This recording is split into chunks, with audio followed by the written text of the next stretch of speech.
Tony Dunn. Ain't nothing to it but to do it, brother. Let's roll. In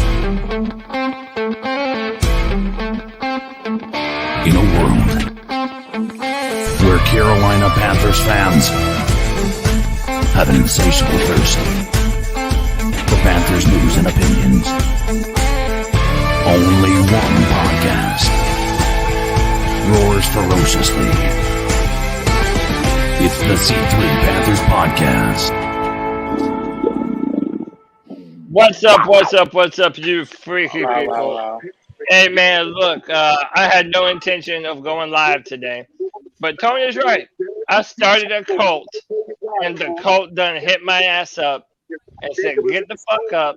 We got Panthers football to talk about. So we impromptu, baby. I'm sitting here drinking coffee, hanging out with the boys. You already know what it is. Panthers just made a very good pick. We're going to get into it, man. We're going to be just sitting here chilling. If y'all want to join, man, I posted the link to join in the chat room. It's pinned to the top and in the YouTube and Facebook info down below. Man, you already know what the deal is. Don't act like you don't know how we do it around here, bro. First up, hey, I'm going to introduce this dude first because this dude called me and made me get my ass up. Motherfucking G Baby. What's up, dude? Let's do my boys. Shit, I mean, you know, I was just relaxing. If it wasn't for you. Nah, you was sleeping, bro. This motherfucker was sleeping, y'all. I mean, I ain't gonna front, bro. I stayed up late as fuck last night, you know what I'm saying? Your boy tied one on. But whatever, man. Hey, Panthers football, we don't take a break, man. So, G Baby, I know we're gonna kick it, talk about it. Next up, G Baby's mortal enemy. But sometimes his best friend, I don't know. It's Panther Pickle. Pickle, what's up? What's up, guys? Why Cody's just snoozing. The NFL world keeps on going. But hey, that's true. Yeah. Certified truth. I went to bed at 1 o'clock, and I was up by 5 o'clock. You can sleep when you're dead. Yeah. Trust y'all. Beauty. Yeah. It's in the eye of the beholder. Beauty don't go together. So fuck all that shit. Yep. Hey, no, you're right. Next up, my man Anthony Picarello from Anthony Central Podcast. What up, dog? Yo, What's up, dude? They said you look like Daniel Radcliffe the other day, bro. I know, bro. I know. Yeah, man. Nothing much, bro. Bro, you guys know who that is? Yeah, yes, funny, obviously bro. you know who that is.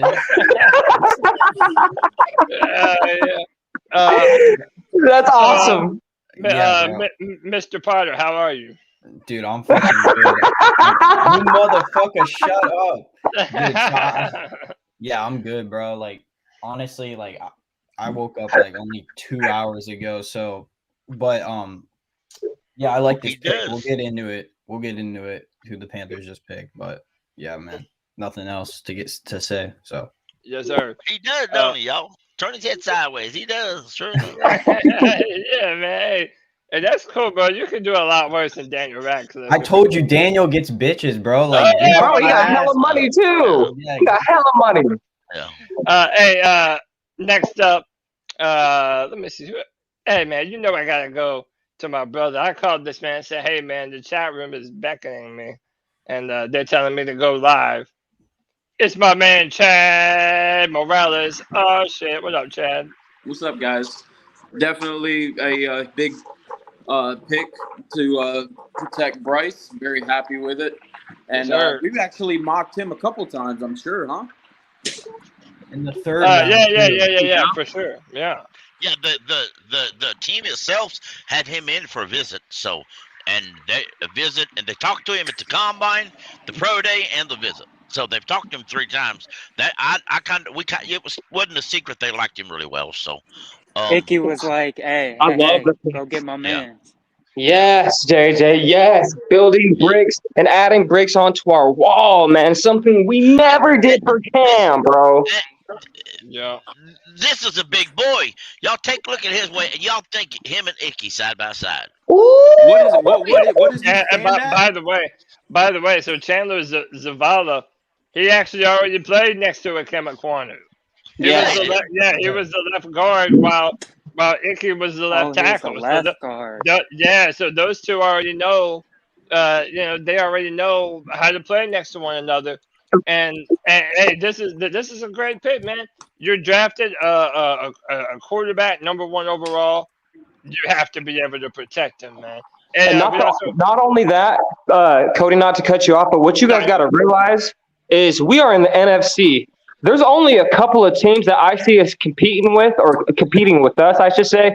And we got to be ready for the fucking front seven, the Philadelphia Eagles, man. So I'm glad that we picked up this big hog molly ass gorilla cornflake eating ass nigga, man. For real.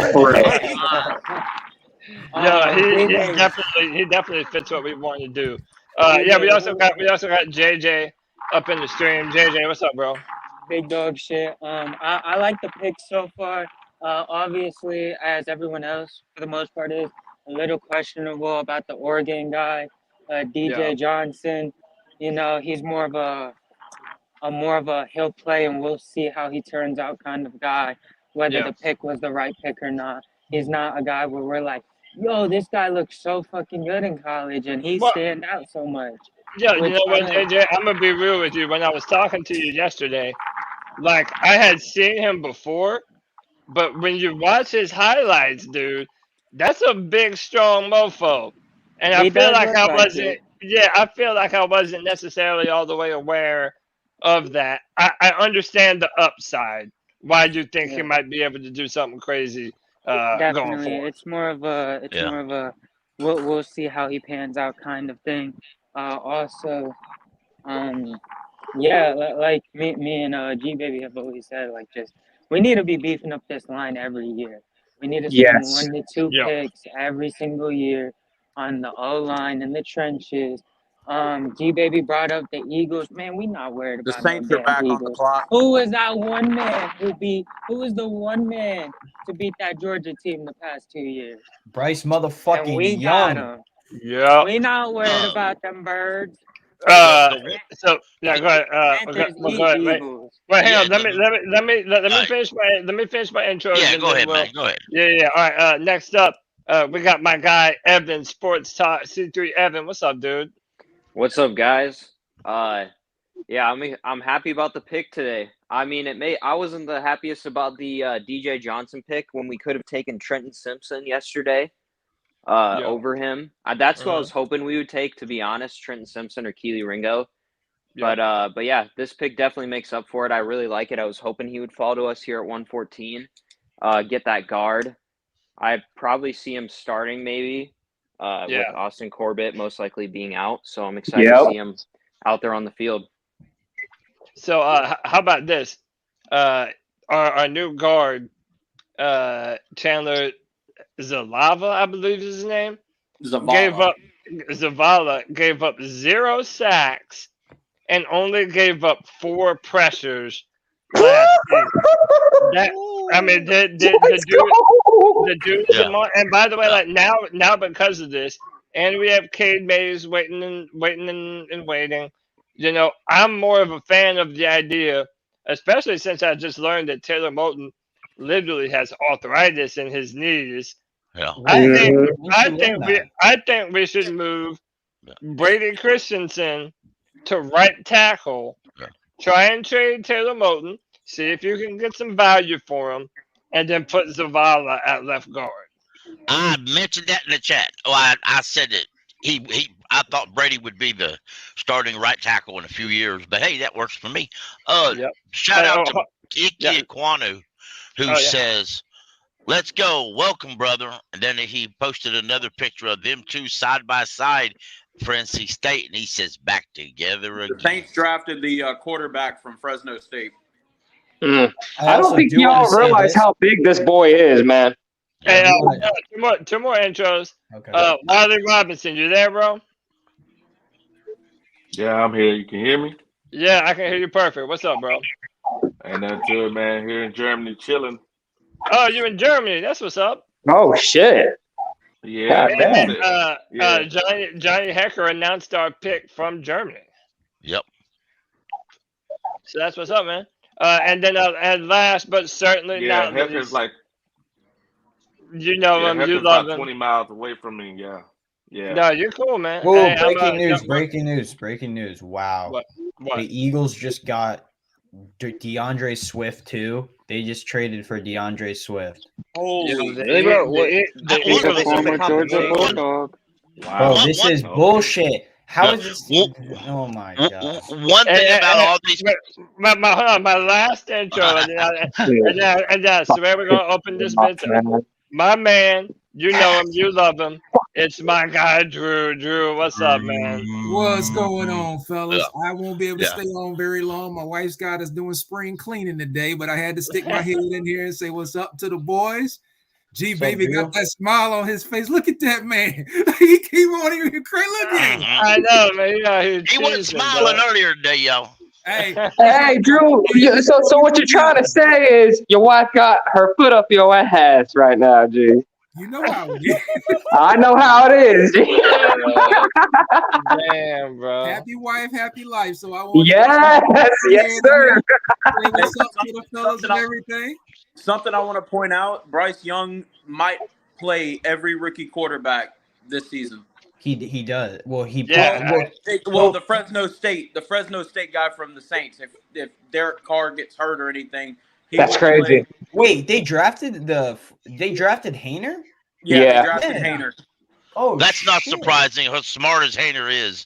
Yeah. I figured he would go. I thought he And would go in the third, but that's cool. His comp to me is fucking Derek Carr, and they both went to the same fucking school. Yeah.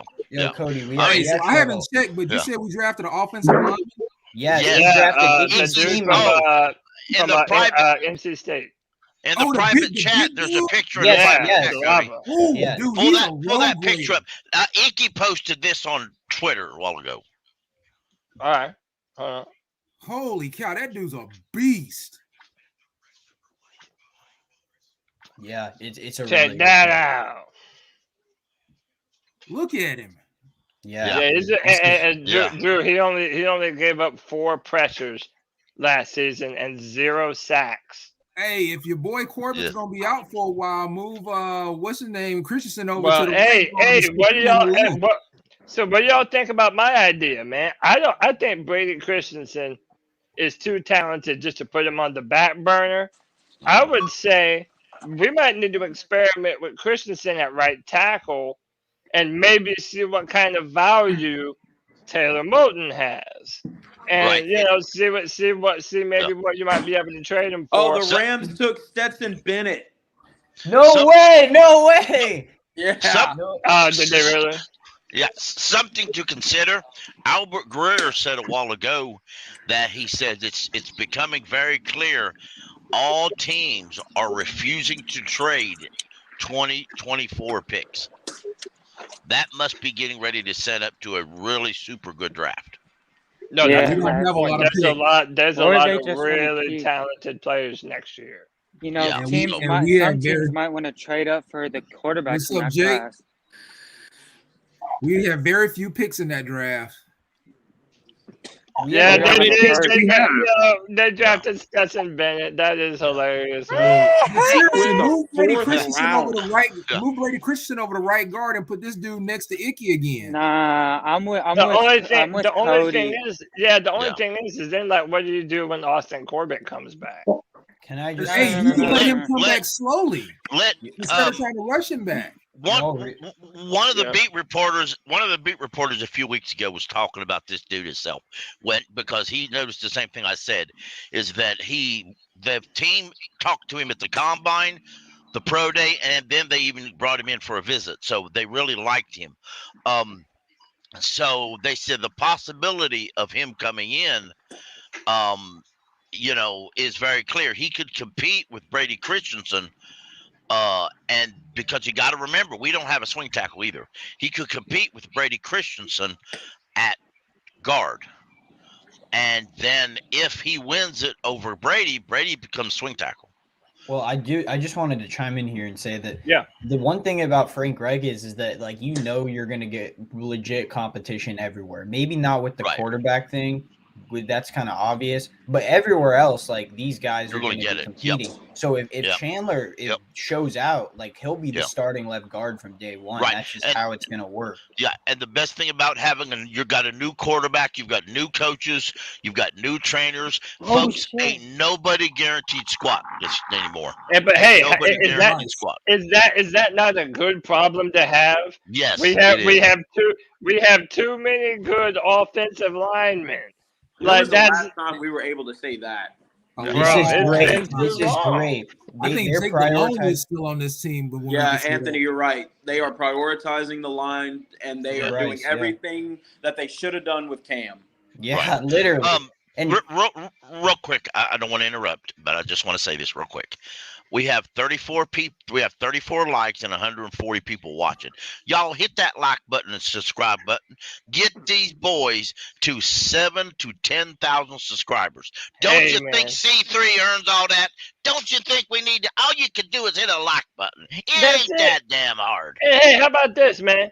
I wasn't even prepared to do this shit. Everybody starts hitting me up, bro. Everybody's in the chat. They want to do a live stream. Where you at? Where the hell you at? Where the hell you at? So you know what? You got me, damn it. Y'all need to message Tony and tell him I need a raise. Hey, I'm gonna be in and out throughout the day, but one thing I do want to say, that linebacker Johnson, y'all better watch out for that boy. Yeah, okay. No, talk about that a little bit, Drew, because I feel like last night I wasn't feeling too great about it. And admittedly, I didn't know a whole lot about him. It doesn't have a lot of great film, but when you do look at what he's capable of, I mean, the dude is 6'5", 275 pounds. I like him. I just don't think we should have traded up for him. No, but also, Chad, like, there was a run on defensive ends, and that's what I think he ran. And dude, at 275 pounds, he ran a 4.49. So dude, and he's powerful, and he's strong as hell. Yeah, they say he's country boy strong. Hey, Herbig is still on the board. KJ Henry's still on the board. Toa still on the board. Rush. Well, if you listen to what the coaches said, what Frank Wright talked specifically about it, he said this dude offers you power, not just speed. And at the particular spot they need him, which he'll compete with Gross Matos. He's gonna kill Gross Matos. They need power. They need a power guy there at that position with the defense they're running, not just a warm body. Yeah, basically. that's exactly. They so exactly, and which if you go back to the beginning, I was trying to find it. Carolina blitz. Cody, you all played it last night, but you didn't get the beginning of it. At the very beginning, Scott Fitterer says, I was trying to find it to let you play it, but Scott Fitterer said that he said this guy was one of the last pass rush or edge rushers out there. Yeah. That's why we traded up. He was one of the last out there. So I guess he's assuming he was one of the last that they had on their board that fit that need. I take this, and I may be wrong, I take this as they didn't expect these many edges to go off the board this quick. Well, also the fact that he's damn near 280 pounds, it means he should have no problem setting a physical edge against the run. And now that you're moving to a 3-4 defense, which inevitably for a 3-4 defending the run is kind of like one of their kryptonites, you're gonna need that. Oh, yeah, and let's not forget what's the name of that Colts dude who posted the word coming? What's the name of it? Yannick Ngakoue. He could be coming. Yeah, that's what it is. Is he talking about us though? We don't know that. You absolutely all he knows is he said coming. He's going somewhere. So hey, hey man, let me welcome my guy JD, Bryce Young's favorite cousin. JD, what's up, dog? Oh, what's good, bro? Hey, I just wanted to hop on. I mean, you guys, y'all props. I mean, it's just about to be 7:30. Like, I was on YouTube, like, yo, this shit ain't live. Like, I thought it was re-recording. Like, nah, these motherfuckers live again. Damn. How about G Baby called me an hour ago? He's like, "Where's your ugly ass up, motherfucker?" Hey, shit. Hey, it would have been earlier too, bro. I was trying to get on earlier than that, G. Yeah, So y'all got to thank G Baby for the stream. Well, I mean, technically, I heard from Pickle first. Pickle texted me, and then G Baby said, "Fuck all that niceness. I'm just gonna call his ass up." Man. He said, "Forget that courtesy." Yeah. I just wanted to hop on, give you guys y'all props, like y'all out here putting in work and stuff. I don't recognize this Panthers front office, bro. We doing too much shit that making way too much sense. You ain't lying. Get offensive line depth. You address the defensive line. You get the number 1 overall draft pick, a wide receiver to pair him. Bro, they doing way too much shit right now. I've been a fan of this team since day one, and I've never seen this. But there's a link to a video with the I got it. I'm gonna play it right now. Hey guys, I said I'm gonna be in and out. I'm gonna jump off here and get back. I get the eyes. Cool. I'll talk to you guys later. Likewise with Drew, bro, because I'm about to start exercising this shit, so I'm gonna be in and out. Like whenever I get done with this shit, if y'all still live, I'm gonna hit y'all up. Hell yeah, bro! Proud of you, man. JD is doing. JD is doing that hidden leaf ninja training, bro. He's Hey, it's raining right now. I don't know if y'all can see. He's out there working on his genjutsu. So this is Chandler Zavala. Let's see what we got to say. Playing next to Icky was really fun. We both learned a lot from each other, and we just 9 minutes. I'm not gonna play the whole well thing. with each other, and just excited to be a Carolina Panther and just get things going day by day. Wow. All right, let's go to Skylar Callahan, followed by David Newton. Thanks, Chandler. Congratulations, Skylar Callahan, Sports Illustrated. Just talk a little bit about your journey. Obviously, you've been in college for a long time. You started at the Division II level. So talk about that transition from Fairmont to NC State, now getting drafted, just how that process has been. I just take everything day by day because I've just played 6 years of football. So I just take everything in at the moment and just absorb everything that I can and just get better as a man and as a player and become a great teammate and be respectful to my coaches and teammates and just get better overall as a team. What was the biggest thing that you had to adjust to or learn when you made that jump from the NC State? Wasn't a big thing just learning. It was just keeping my same routine, and it was a smooth transition when I went from Fairmont to NC State. Hey, Chandler, David Newton, ESPN.com. What did they say they expected your role to be immediately? I mean, I know they've good question. Austin Corbett recovering from surgery. They expect you to sit in there as a backup or to fill some time there. Or what did they actually say? I'm just ready to get into Carolina and just take it day by day, get in there in camp and just do what I do and just work and show everybody what I can do and just keep rolling. That means he don't know where they want him, so he don't want to misspeak. With us? No, sir, I don't. He's a great man. He's a great player. He's a great teammate. Great answer. Thank you.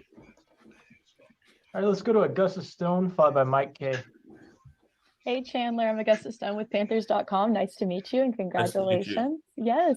So I have an off the wall one a little bit, but I was reading through your bio. I saw that your dad is a chop champion and a professional chef. I wanted to ask about, growing up kind of, bigger guy. What was that like having someone that is able to cook for you? Any stories about that? Just share what you want about that.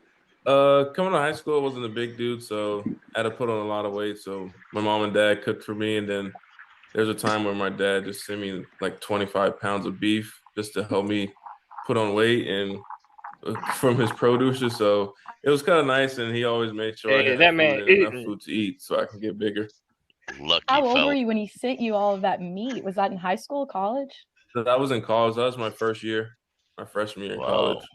That's awesome. We know why Icky big now. Bryce Young gonna be calling up his dad. His nickname is right. Yeah, they need to hire this dude as a congratulations. Nice to meet you. You dealt with some injury adversity at Fairmount, I was reading, and then you also had the back injury last year.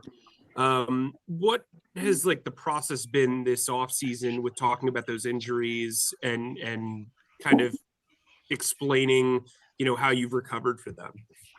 Just for me, a big thing was having a routine. And in the summer, I found my routine. I just kept it every day, every week, every month. And it was really good for me. It was great for my body. And the plan is just keep doing my same routine. And then if everything else helps, then I'll do that also. I'll do anything just to keep doing me and be a great player. Are you down in Boynton right now? Is that where you're coming No, from? I'm actually in Pittsburgh with my girlfriend, and then my family came up. Last question. Congrats again. Thank you. We'll get one more question. Go to Joe Person, followed by David Newton. Joe Person. Chandler, I think we need to hear more about the beef. Did it arrive like on dry ice? Like yes, sir, dry ice. And did he tell you he was sending it? And like what sort of cuts of meat was it? It was a prime rib cut, so you can break a prime rib and you get rib eyes out of it and everything. So I just cut all the fat down, trimmed it down, and just made my own cuts and put it in the freezer for like days and weeks. Yo, that man knows his meats, y'all. Hey, that's.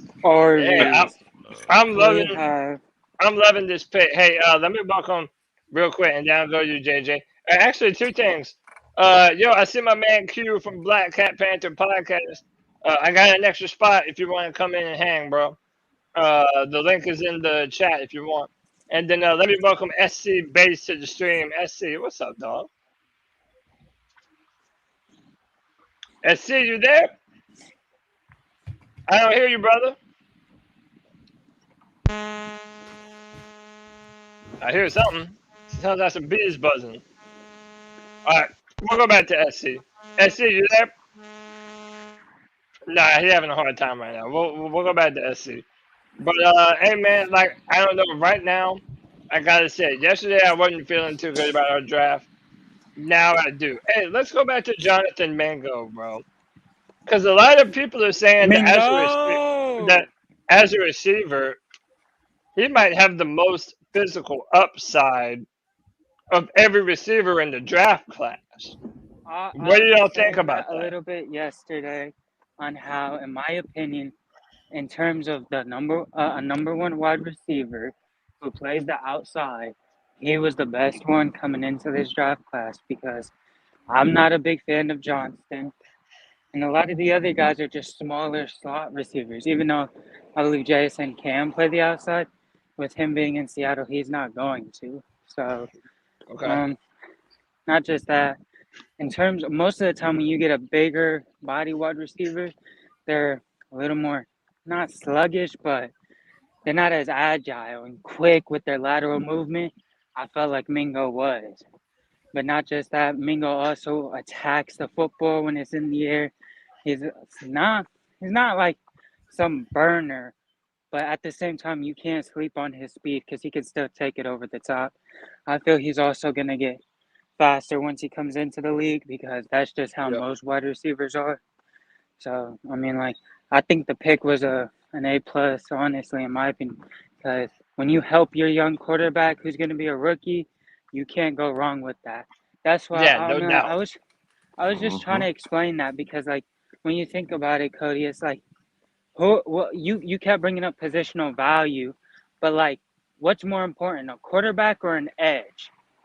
Your franchise quarterback. So who do you want to help more, Bryce Young or Brian Burns? I'm helping out Bryce Young. I hear you. There's no ifs, ands, or buts about it, bro. I hear you. And, like, when it comes to helping out Bryce, that's 100% what we did. We started in the free agent period, and now we did it here in the draft too. So I'm not mad. Hey, let me welcome some more people. I got my guy Q from Black Cat Panther Podcast. Yo, Q, what up, bro? What's up with you, Cody, man? How you living? I'm living good, man. I'm living good. I'm feeling better today. Last night I was kind of underwhelmed, but I've had some time to think and clear my head, and I'm doing all right, man. I think I think we're doing all right now.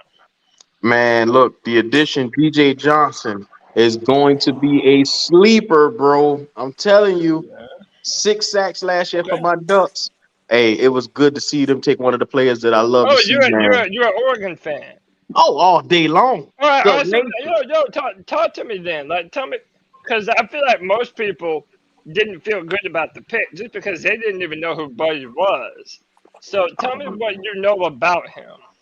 Okay.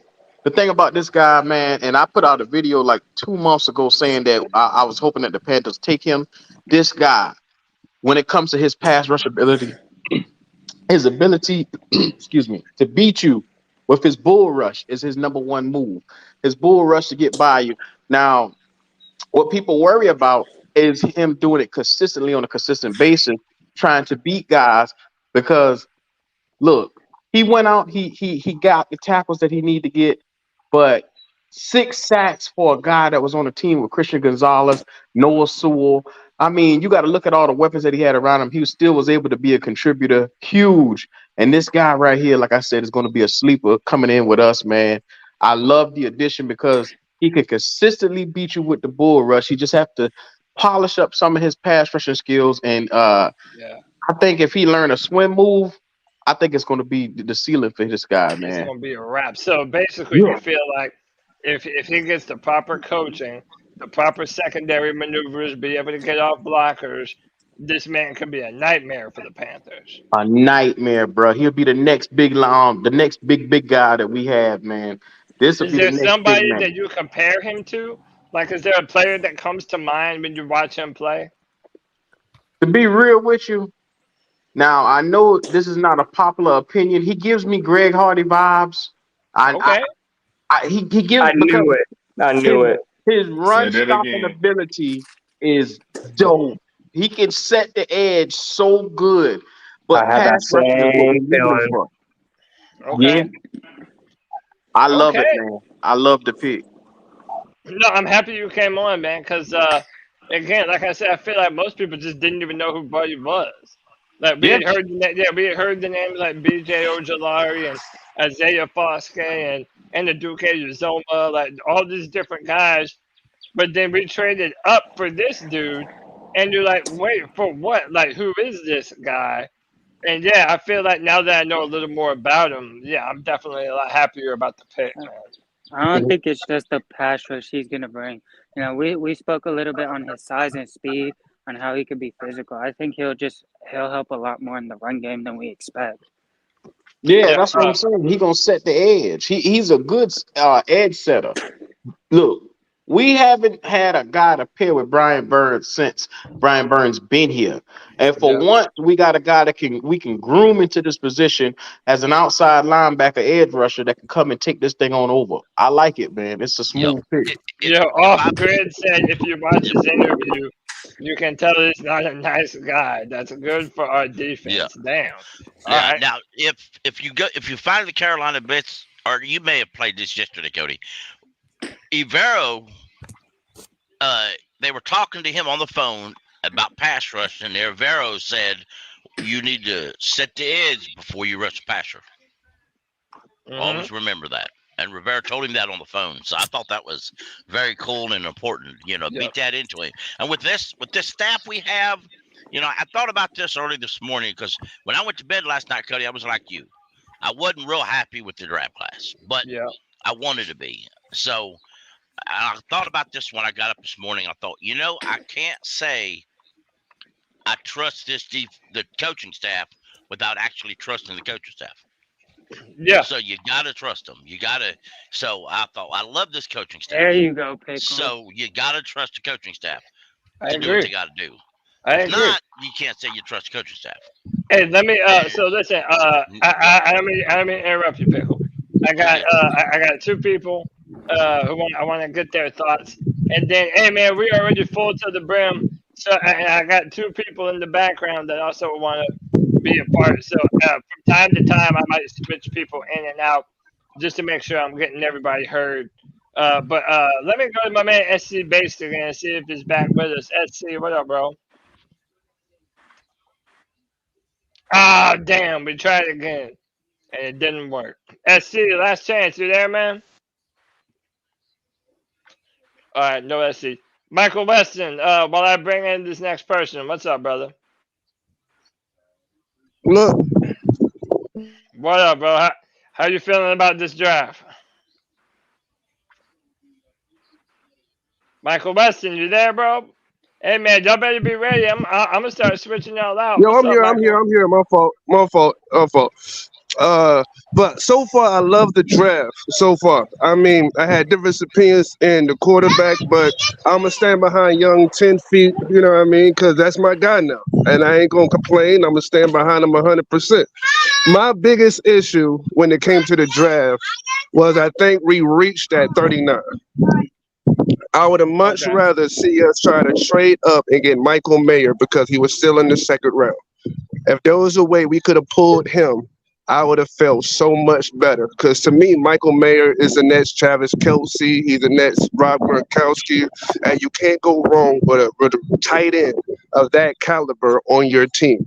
And since we got the coach we have, you know how much he loves using 2 tight end packages. I think it'll make Bryce Young so much easier, especially with the guard that we just drafted today. I think he would have had that extra protection. He would have had that extra protection from the tight end. He would have had that reliable tight end that can catch and force extra yards. That was my only complaint because I feel like that receiver that we got, I think A.T. Perry is better in my opinion. I just gotta ask. If I can throw this out there real quick, I understand that, but I go back to yesterday. I like Mingo. Don't misunderstand that, and I'm not down on the kid. I think we should have done an edge before a wide receiver. But that being said, as far as trading up, yesterday in the second round, there were 5 teams that wanted to trade up to the top of the second. Every one of them said no. Every single one team was told no. It makes you wonder who the Panthers were trying to trade up for. Exactly. These teams wanted these guys they got, and they weren't interested in trading up. And so, I mean, but I understand what you're saying about Michael Mayer, but you got to have 2 to tango, and I just don't think people wanted a tango to do that. But I think there were some good guys on the draft board at 39, but it is what it is. So. And by the way, Carolina is 1, 2, 3, 4, 5, 6, 7, 8, 9. Carolina is 10 picks away, and that'll be our last pick in this draft. Hey, Cody. Unless we decide to trade down. Cody, you're a Clemson fan. What is KJ Henry still on the board, man? No, I'm gonna be real. No, and now it's just because position value. I'd rather get a cornerback. I would rather. Cody. Let me. Yo, Gary Williams still on the board. Wait, hold on. Time out. Let me welcome Raleigh Lee to the stream. Raleigh, how are you, man?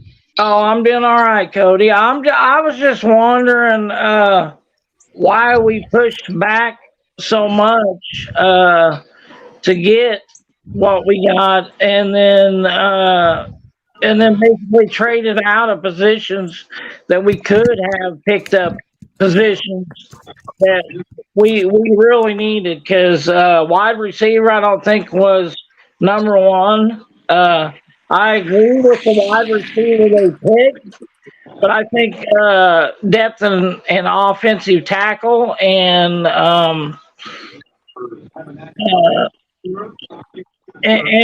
edge would have been a better pick. But I'm just wondering why they went with Mingo over, certain players. I kind of believe they have the mindset that they want to make Bryce Young's life as easy as possible. They've already spent a lot on defense in previous years.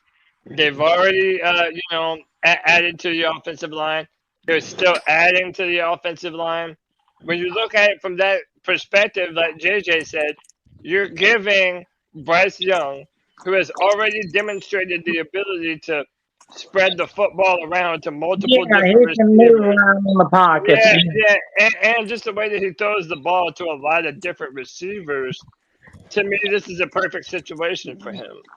Not only that, Cody, Bingo reminds me of DJ Moore, bro.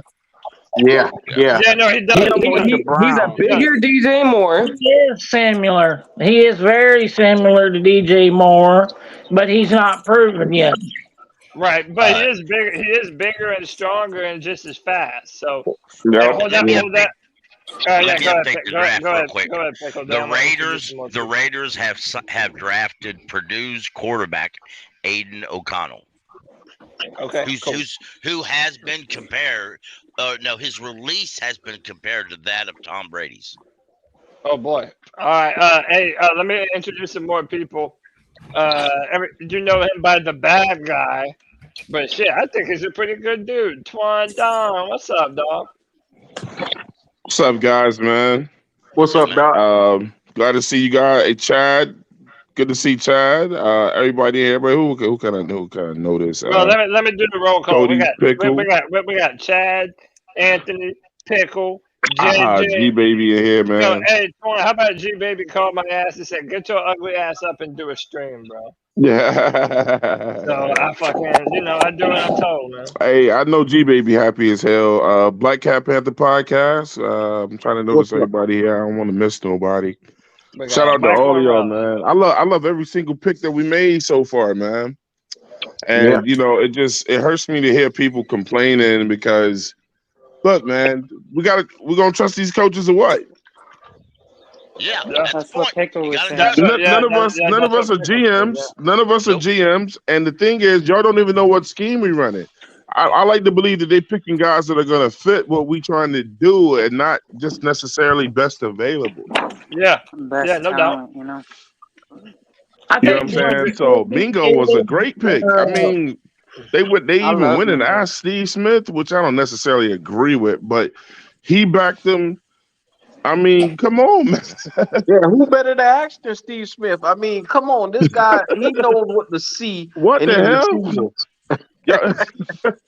That's like saying I don't agree with the Panthers did or Steve Smith, man. Come on, bro. Yeah. Hey, real quick. I think G baby Cody could have. Boom. Hit that like, hit that subscribe, hit that notification bell for every single time the C3 Panthers podcast goes live. I mean, we have an impromptu stream going. 207 people watching. We appreciate y'all. Hey, hold that thought. Let me get SC Base back in here. The third time is the charm. SC, what's up? Hey, what's going on, Cody? Can you finally hear me, man? Yeah, I hear you loud and clear. Man, sorry about that, man. I got a new laptop there for work, man. I got a new laptop, so I'm getting work. But I haven't been on all weekend, but I just wanted to give my 2 cents real quick, man. Yeah, man, go ahead. Get off. A lot of people are kind of upset about the Mingo pick. I mean, if you look at it from a perspective of them wanting to give Bryce weapons, they didn't believe that they had a deep threat on the roster. So if you look at it in that regard, the pick makes sense. I think a lot of people are upset because the 2 picks after us were considered like outside rushers, and we feel like we need somebody that can complement Brian Burns. But you're just going to have to develop what's on the roster and maybe look for that next year. But for the time being, they want to give Bryce as many weapons as possible. Watch that shit, y'all. Watch this, man. You gotta like that shit. Anything God plays on Is that the O-line coach? Yes. Let's fucking go, motherfuckers! I fucking told y'all, bro. Just how happy Get the fucking wall, baby. Fuck. Yo, he's happy as hell, bro. Let's go, man. He could be a broadcaster himself because he's most loved and hated on this broadcast. Who, Steve Smith? Yeah, I mean, let's go, JJ. Fucking go, man. Damn right. Yeah, hey, look, man, we gotta protect our youngin. We have to protect our franchise guy, fellas. Red man can't run every play. Go ahead, Twan. I gotta believe that this coaching staff is doing the right thing, man. It's like the thing is now is not the time for fucking complaining. Just like look, going all the way back to the quarterback pick, man. It's no time to complain no more. You got to get behind them. Yeah, and go for them. You have no choice. I've been behind them. That's what I was saying. Trust that these damn coaches are going to do the right thing and they're going to pick the right player for our schemes. And it's just like what I was saying with the first overall pick, Twan. Like, other, people wanted Anthony Richardson or CJ Stroud. That's just over. You have no say so, man. It's over. You better get on board with what it is because we're going up. You heard? Price is nice, man. Let's go. The price is right, baby. Gingerbread man. Hey, Yes, sir. Y'all know what the season is, don't you? Winning season. It's kick-ass season. Hey, by the way, one of the youngest Panthers And we got a pick coming up now, don't we? Bryce Young. Yeah, we're right around the corner. She approves of Bryce. She says that he is very nice. Oh, she says Bryce is very nice. Hey, tell her to say keep pounding. Say keep pounding. Oh, no. She must be a Saints fan. She must be a Saints fan. KJ Henry to No, the bro, she ain't no Commander. Saint fan, dog. Wait, for real, Anthony? Yeah, KJ Henry just got drafted by the Commanders. Oh, Darius Rush just went to Indy. Damn. Okay, we need to take a cornerback. He ran Coming a up here. 4.3. We need a corner here, but we could also use another back. Yeah, I'm not upset, but the pick that I wanted the most after the quarterback pick, and I think Mingo will be great. But Cody, we let Moss slip through our fingers. Talking about Riley Moss? Riley Moss. Our anything on our offense or defense. You don't like Riley Moss? Well, I'm not saying I don't like him. I just don't think he's the piece that we need at the time. Okay. I mean, hey, right now, like I said, Well, that's his opinion. Riley Moss is a beast. I'm feeling, yeah, we could use that. But now he went to the Broncos. So I'm hoping that he fails, bro. But I think we need something a little bit more as far as on our line to secure up that 4-3. You know. Yeah, I agree. I mean, and listen, now that he's a Bronco, I can't pull for Riley no more, bro. I can't. It sucks. It sucks. Yeah, I won't do it. I refuse to do it. Hey, let me go. Let me get Wiley Robinson back in here. Wiley, I didn't get your opinion earlier on the draft, man. How you feeling about this draft? Hey, man, we looking good. Hey, I like the Mingo pick. Yes, we look sir. at it, man. Wiley. Hey, Mingo allows us to run the ball because he loves the run block. And look, he plays in the read option. So, hey, it's all boy. good. Yeah. He's a big boy. Oh, and now he has Ron outstanding hands. Now you know Ron we have Rivera. drop problems with our receivers, so. Yeah. Hey, you saw we're on the board, Anthony? No, I was just What's saying up, now, Wally? now Ron Rivera Hey, wants that's to take good, a bro. fucking Clemson player. Yeah, I know, dude. Like it's so crazy, man. Hey guys, they're gonna Anthony, put. are you a Clemson fan? They're gonna put. They're No, gonna put. I'm just amused that we're the only team in the NFL that's never drafted a Clemson player. It's Because I'm a Clemson fan, now everybody is aware that we don't Yeah, draft. Cody's holding it all up. Yeah, I know, man. It's not fair out here, No, man. let's be real, y'all. Before Cody They, became a hardcore the fan, Cardinals took a they never quarterback. drafted a Clemson fan, so a Clemson player. So it ain't really on Cody. You're right, Pick. You're right. But at the same time, though, something I didn't know till this week or till this year was those pro day visits. Yeah. There is a limit. There is a area limit where you can't bring those guys in. So if the school itself, for example, to the Charlotte 49ers, we could never bring them in as a visit, any player. Yeah. We could go to their pro days, but like bringing them to the stadium, we could never do that because they're within that driving range. I thought that they don't count against your official visits if they were in range. No, I don't know. I don't know the rules, so I can't speak but I on read it. it this year that it's different. Yeah. I always wondered about some of this stuff too. Hey, I want to. The Panthers are like 5 picks away, so I'll keep y'all posted on that. Running back or cornerback, or even let's do that. Since we're almost on, since the Panthers are almost on the clock, What position are you hoping to see next? I'm gonna go to each and every one of you real quick. Give me a few words. Chad, what's up? Give me Chase Brown, Illinois running back. Oh, good pick. Okay.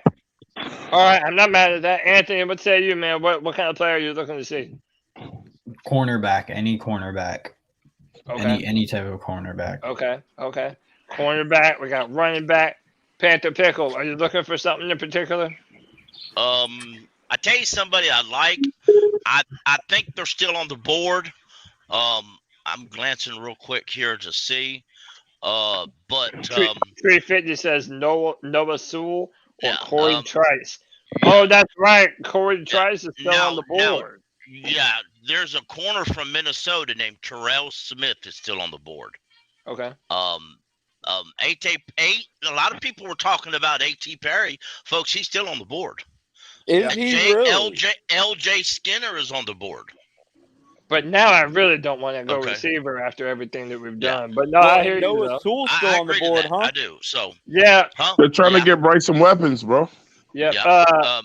Tony, you spoke up. So you're up next. What position you wanting to see, man? Oh man, look, if we ain't got I mean, is Jamie Robinson off the board yet? I think so. Jamie Robinson, no my. I think so, man. Somebody already took him? No, I think he's on the board. Yeah, so it's either Jamie Robinson or whoever the Panthers feel like they need to take, man. It's that simple. All right, good answer. JJ, what position are you looking for? What were you about to say, Pickle? Henry TuiToa is still on the board. He's quarterback. Yeah, these quarterbacks are going.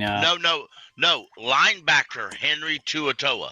I know. I'm saying he's still on the board, but the Browns just picked Dorian Thompson Robinson. Oh wow, really? Yeah, that's actually Dorian Thompson Robinson. That's actually a good backup for Deshaun. Yeah, Henry TuiToa would be the one I'd take in this next pick. Abdullah got picked up before him though.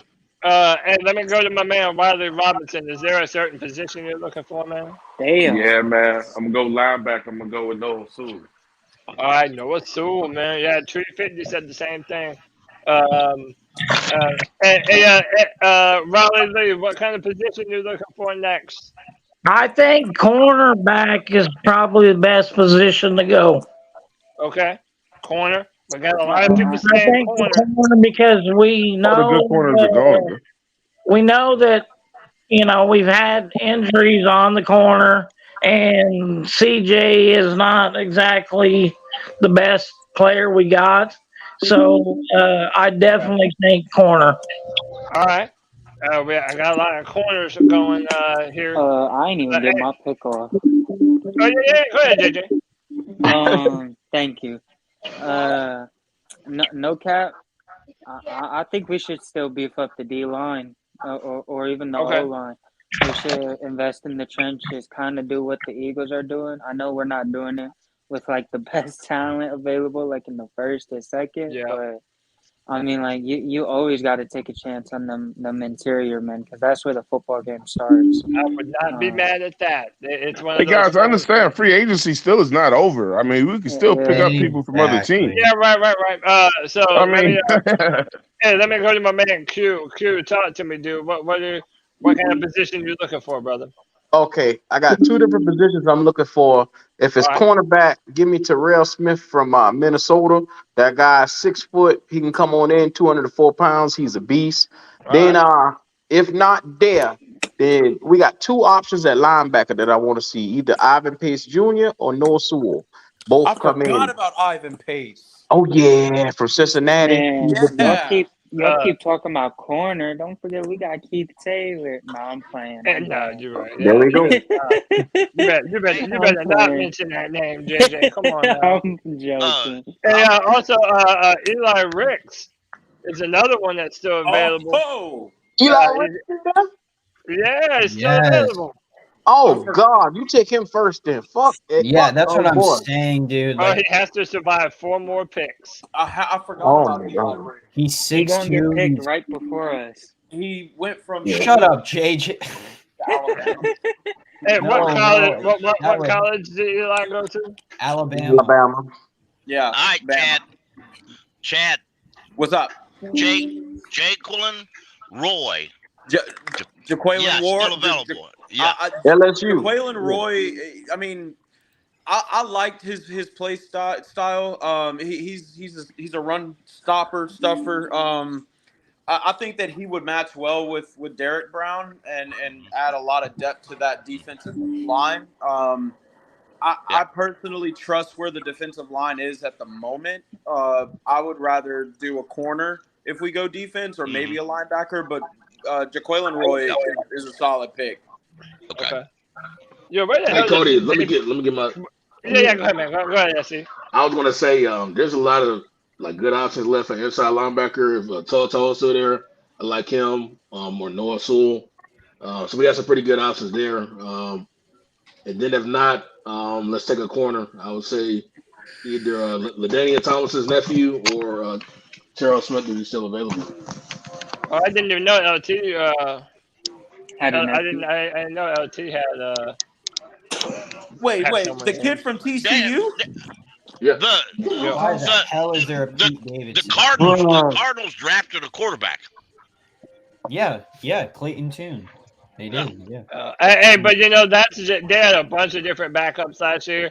They just need insurance for Kyler. Yep. I mean, if you think at this, any pick right now is for They them. actually need a real quarterback, but that's a different conference. Hey man, G baby, Where's we're almost on the clock, dude. What position are you hoping to see drafted now? Running back. Chase Brown. It's definitely got to be running back, bro. We got to get one of these running backs. If not, Mercy, G baby. I would like man. Eli Ricks is still there, G baby. Is he? Yeah. Yeah. Eli, Rick. Kelly, all the boys. And then the gentleman earlier said that Tomlinson from TCU corner is still there. He's still there. See, this is why we should not have given away that 4th round fucking pick, man. You have to pay to play, man. What you want? You got Bryce Young out of that. I mean, shit. You have to pay to play. Ricks is still there. Who? Yeah, take Ricks and then be done. I'm gonna have to take Ricks, man. What Same. position he play? He 6'2" Alright. cornerback. He's a cornerback. Yeah, he's from Alabama, transferred from LSU. Hey, Sewell is still there, the linebacker from Oregon. Yeah. Yeah. Noah Sewell's still there. There's still some dudes on the Still board. some good pieces. But Eli Ricks is a 6'2" corner.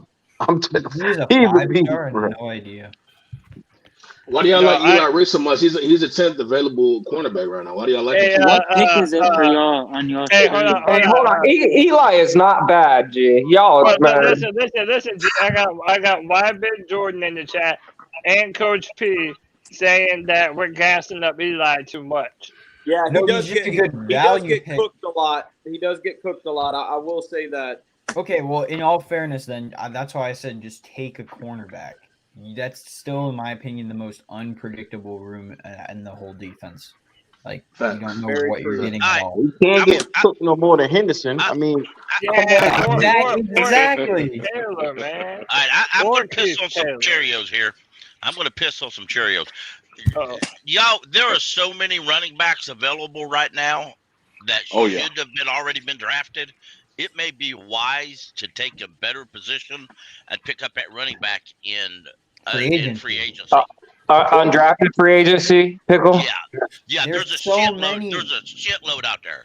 I mean, it's a It's a clinic. It's crazy. Anthony, yeah, you got the there's stream like, up? I mean, like the draft?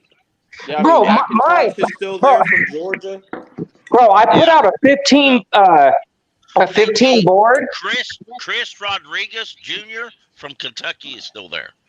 Is Izzy from Pitt still there? Yeah, Kenny McIntosh is still there.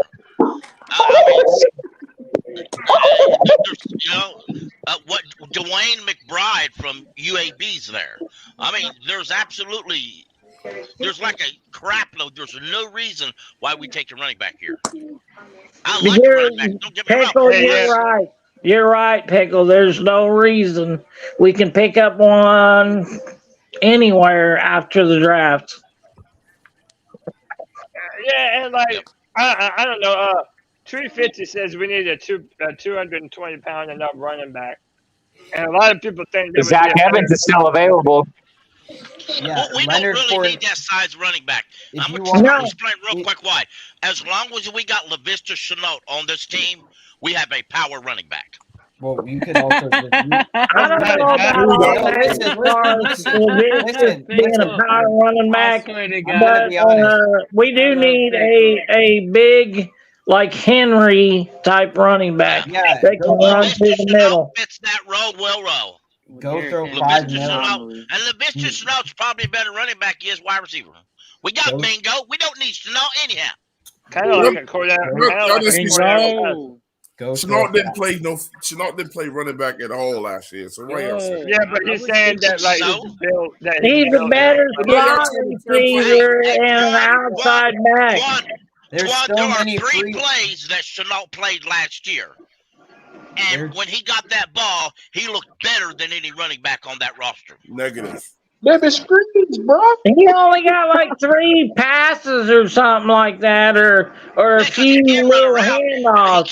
He can't run a route. You might as well line up a running back. Hold on. Hey, my man.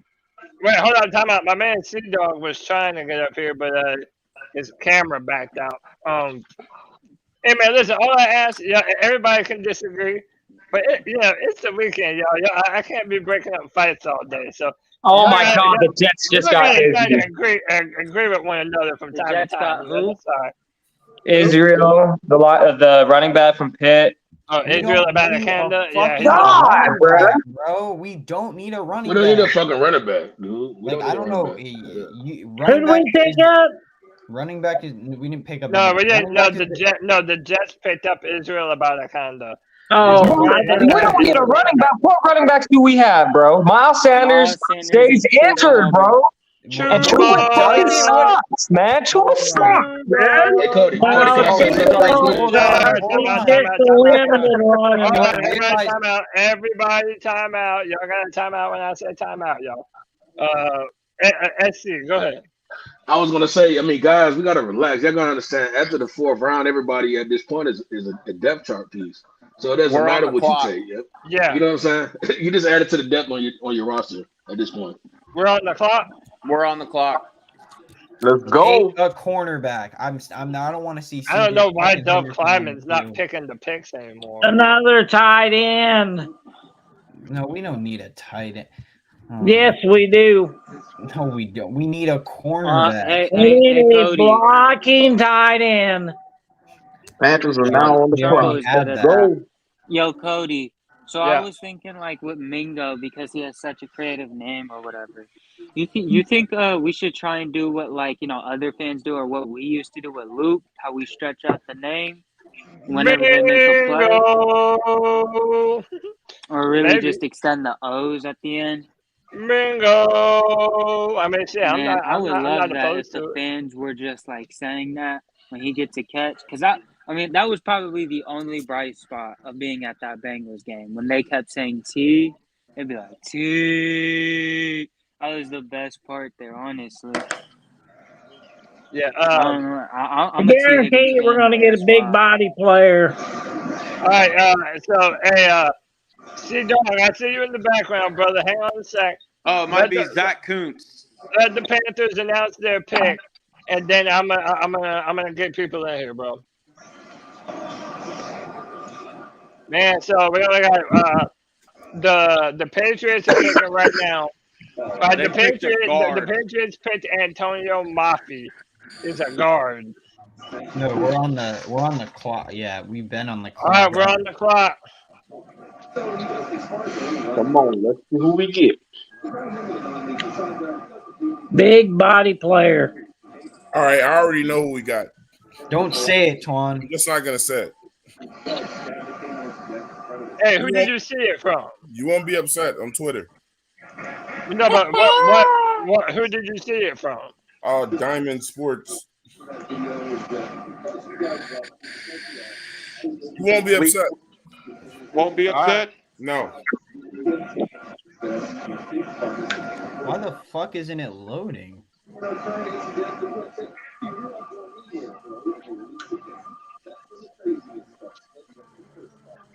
And it makes sense, bro.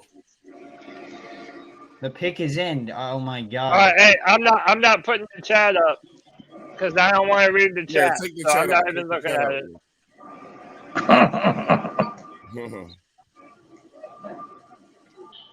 So listen, I'm gonna say it as soon as it comes up on my broadcast. Wow, I'm surprised we did not trade at all. I know, right? There was no need to. You All were right, hold on. Let's see what the pick is. We pick in the corner. Hey, as soon as it comes across my screen, I'm gonna say who the pick is. Big body player. And you feel the anticipation.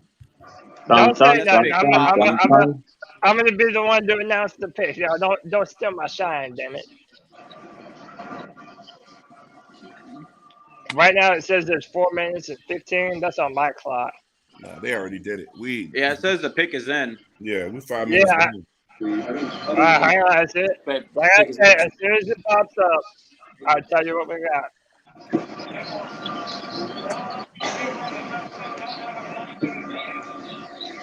Boy, oh boy, man. Oh, snap. Who we got? G Baby's nervous right now. G Baby's I know, right? This will be the last pick for the Panthers.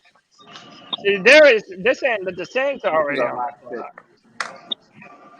Dude, the Saints have been picking behind us the whole fucking draft. Bro, they do that every year, boys. Every year.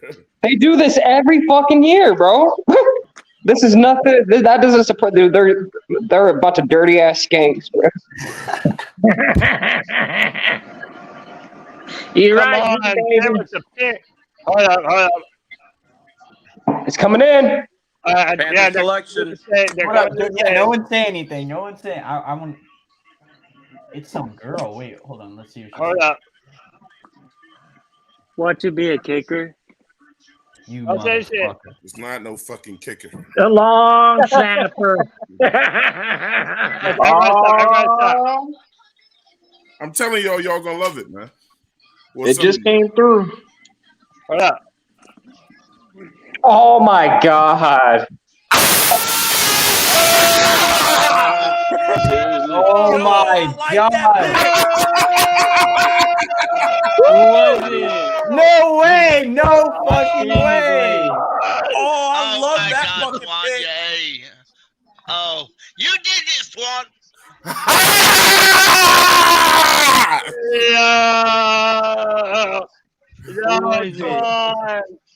Twan taught that shit, bro.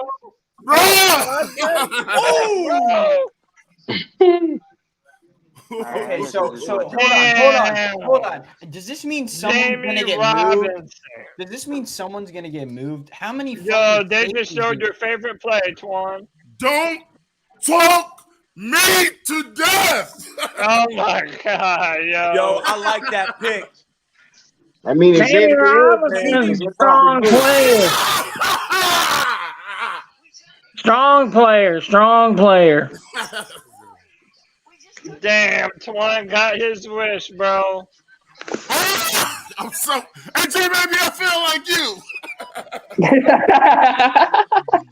Oh. Okay, this has to mean someone's on the move, though. We have so many safeties. Hey, Twan, how many of you boys on your podcast are you hearing from already? Oh, they all calling in right now. We still gotta, man. I pray to God we take the running back. Y'all gotta think about it, man. Xavier Wood. Hey, baby, that was our last pick. That's it. I'm drafting free agents, man. I believe in Pickle, man. Pickle's right, man. There's so many great running backs available right now. So, a lot of these guys are going to go undrafted. Yo, hey, Twan, I'm happy for you, bro. He's a big body person. I'm happy for you, bro. Oh, you realize we will never hear the end of Twan Don. Oh, I know. I know. Look at the damn highlights, damn it. I'm happy for him, bro. That's only one, though. That's only one. Now look at the highlights, damn it. That's only one, though. Yeah. Hey, Riley, hang on one second. Stay right there. I'm gonna put you in the back for just a minute. Let me welcome this man. Everybody knows him and loves him. Okay. G-Dog, what's up, brother? Hey, what's going on? Hey, who that last pick we got? Who's the last player we just drafted? Jamie Robinson, the safety out of FSU, bro.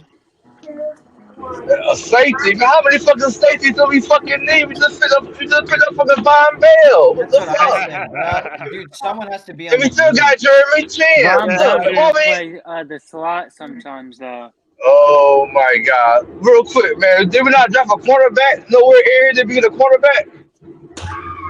Some of these safeties are gonna play nickel or even very few times. No, we did not draft. Hey, y'all sleeping on this draft, boys. Y'all are fucking sleeping on this draft.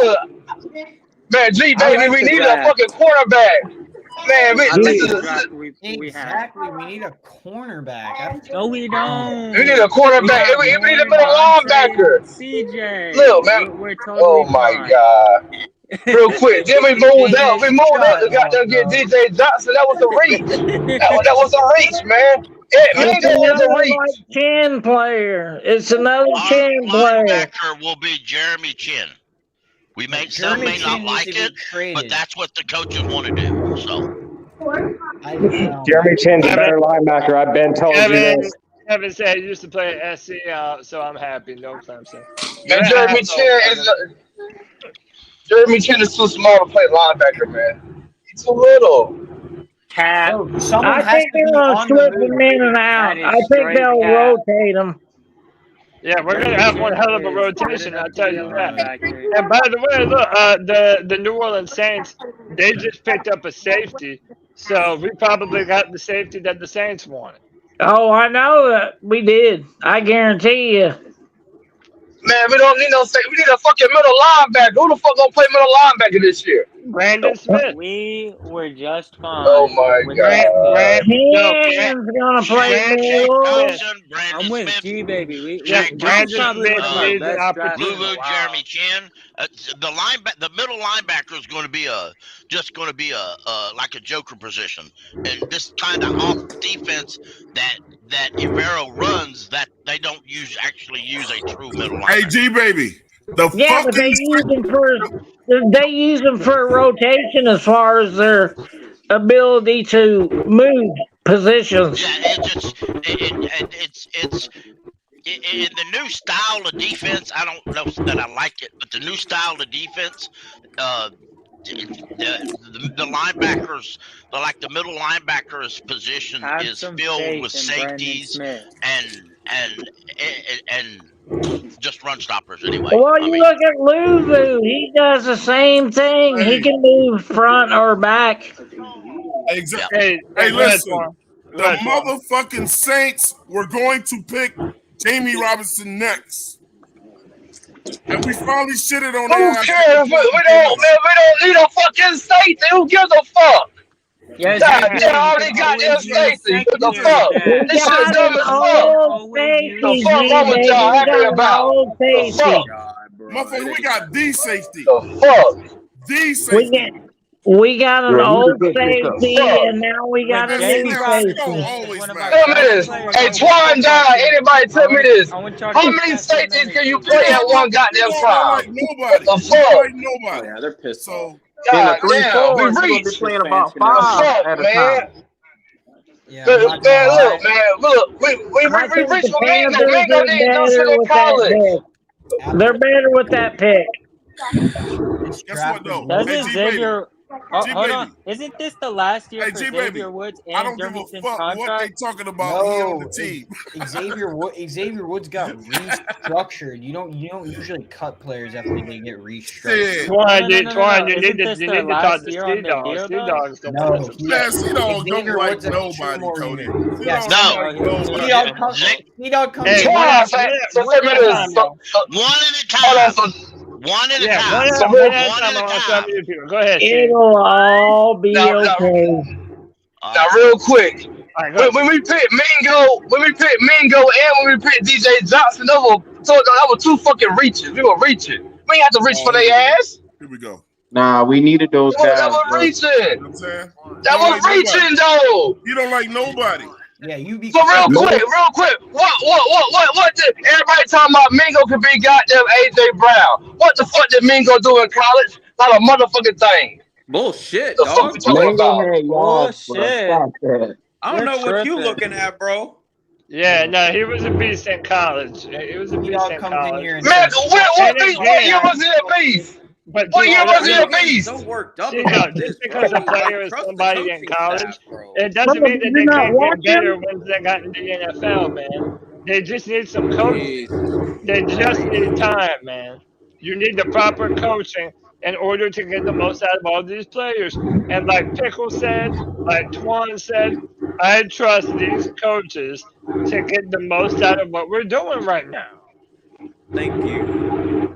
Remember, all these fucking all-star coaches, I can't even say they had a better draft than goddamn Matt Rose had since he got them being here. Oh my God, bro. Man, what was the plan? We needed a quarterback. We needed a middle linebacker. We didn't get neither one.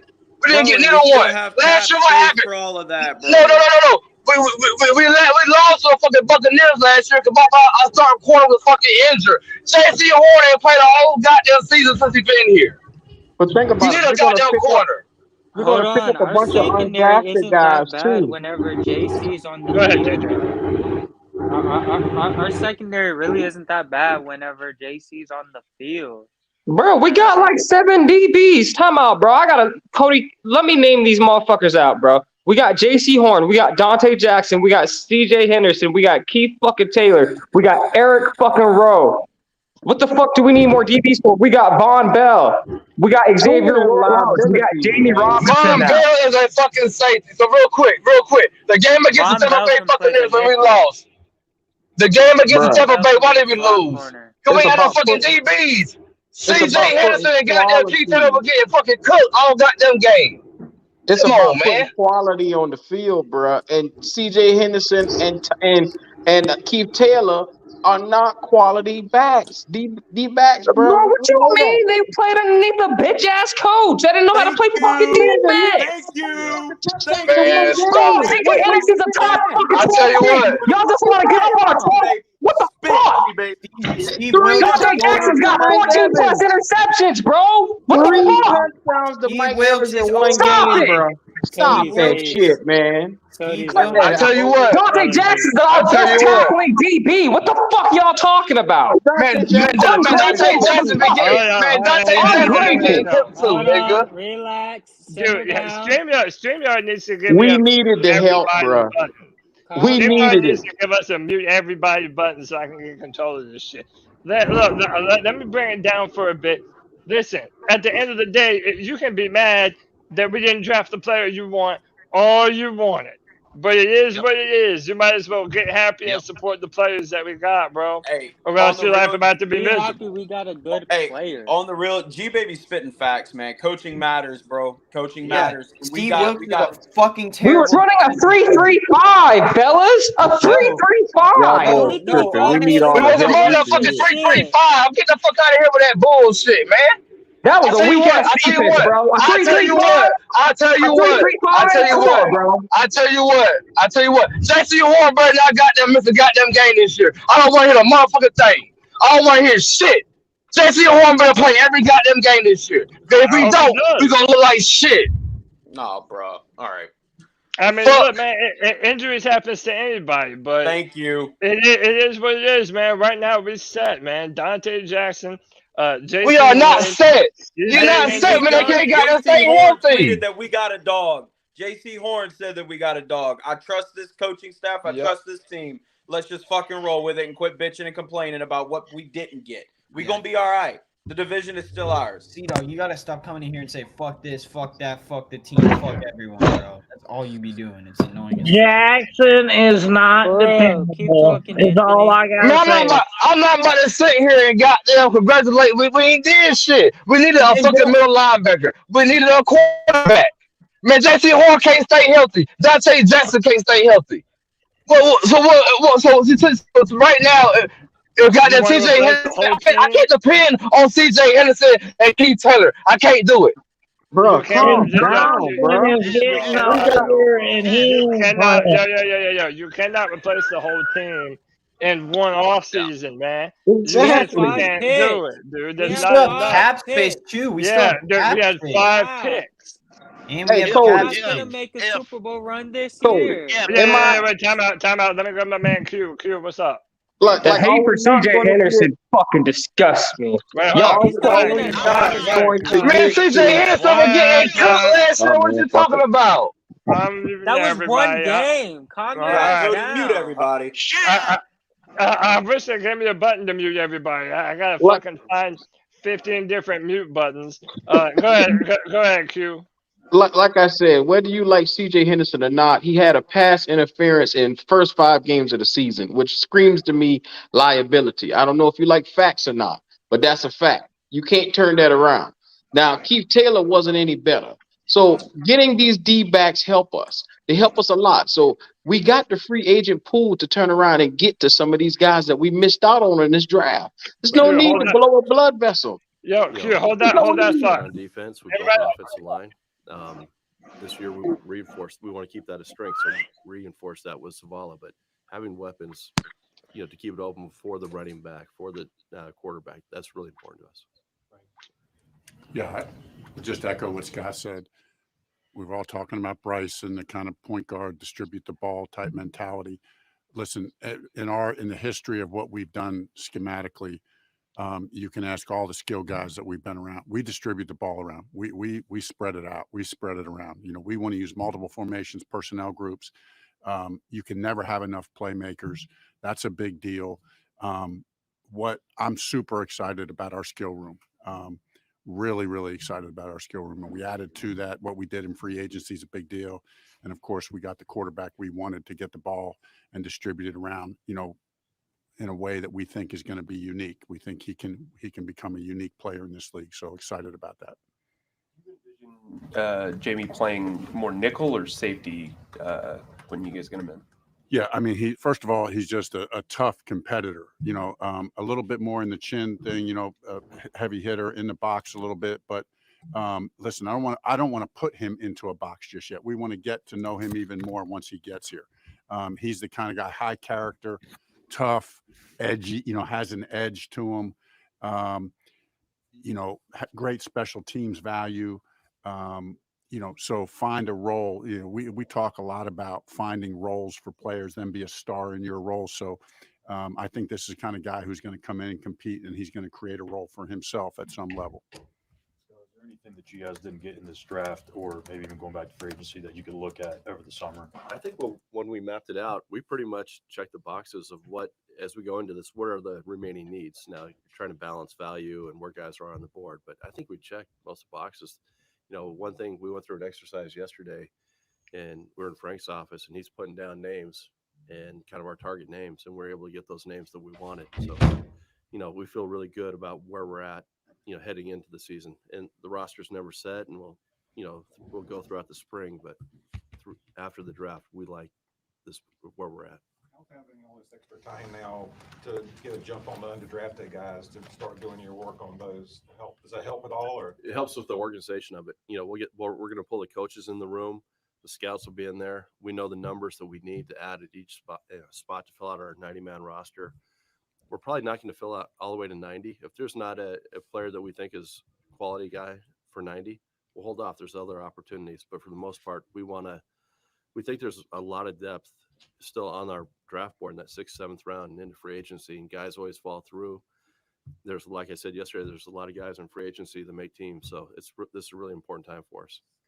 How, if at all, would Burns' injury impact your contract talks with him? I don't see that. We'll get into it. Burns is going to be here. He's one of our leaders, and we'll work through it with his agent. How do you guys feel about swing tackle right now? Like, who is the guy who would compete for that position at this point? Well, we have options. So like we can go out. There's veterans on the street. We'll get into free agency here. We still have a couple linemen on our board, and we'll see how that goes. You know, and the thing is, there's always a 53-man cut. There's other opportunities. There's players in the XFL. We'll look at every opportunity. To follow up on what you said about Burns, when are you hoping to get that done? Like before you get in the season? There's no timeline. We'll just start talks. I'll reach out to his agent, and we'll have those talks. I hate that you hear someone typing the whole I time. have a similar topic. Have you made a decision yet on Brown and CJ's 5th year? I think we're going to talk about that. We should know here. You'll probably hear Monday morning is my guess. Brown, yes. CJ fucking doesn't deserve anything. Yeah, I want to talk to the players first. You know, I think it's important for it to be communicated with them first before I say anything.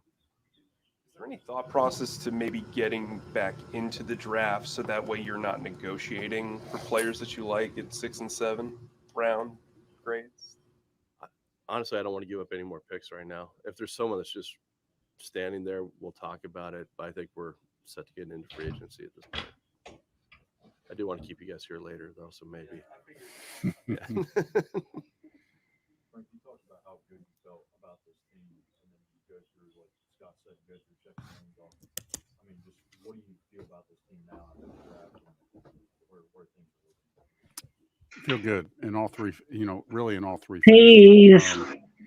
It was really important to continue to build the foundation, get O-line depth, which we addressed, both in free agency and in the draft, get the skill players. We've already talked about that.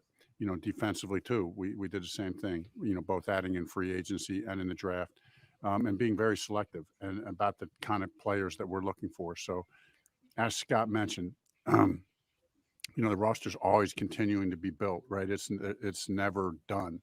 So that work is never done. But where we are in the process right now, feel really good. It was especially good to see the guys out on the field last week, as that first brush. So then we get the rookie mini camp coming up, get a look at these guys, on the field. And so, yeah, I mean, it's every day kind of fills in the pieces in your mind of what we're looking for. Night you guys drafted DJ. Between him, Tour, Marquise, Barno, the other guys that are here, are you confident there's a starter opposite Brian among that group? Yes. Yes, we are. And we will very confident in that, think it'll be competitive, right? I mean, that's what we want to do. We want to create competition at every spot. Nothing's a given. When you're a new staff, that's a luxury that you're afforded even more than normal. Everybody knows that we're all on notice, right? Everybody knows that this is a fresh start for everybody. So I think you play off that excitement, you open it up to compete for that spot, and that's what we'll do. You were kind of a part of that in '95 as a player when they were building a roster from scratch. Anything you as a player just watching learn from that experience that you can compare to what you're going through right now? Yeah, really. I think it's what I just said. It's the idea of a fresh start. And I think players are so smart. They understand that you get a new coaching staff in, there's been turnover. This is kind of like a new lease on life for everybody. And we're just going to make it competitive at every position. And it's the NFL. That's the way it has to be done. How much has Bryce been in contact with you since he left the building yesterday at 5?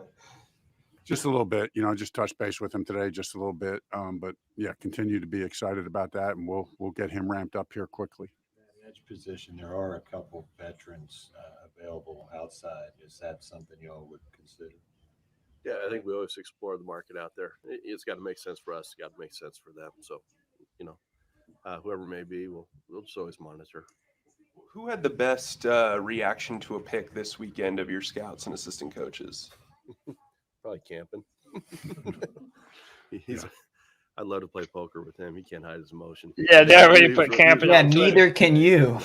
He gets the ball. He loves his guys. He loves that group. Takes a lot of pride in them. The personalities, how they mesh in there, and to add someone like Zavala, he was really excited.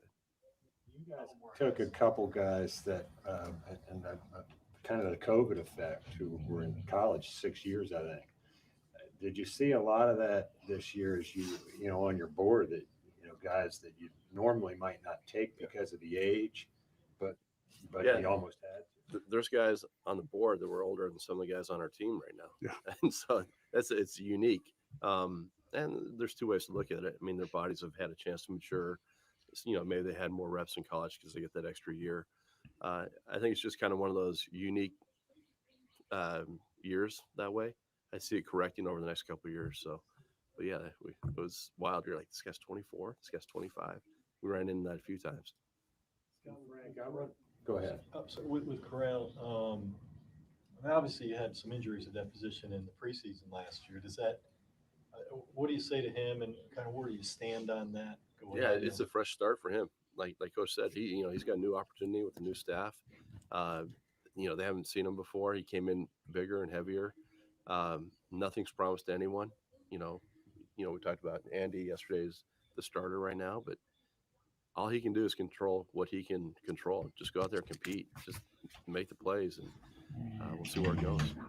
Right. When Ron was here and they drafted Cam, I remember him talking about that he would be forever kind of linked to Cam, and their success would sort of be commingled. Is that sort of how you think this? Is that just the reality of what the situation will be with you and Bryce?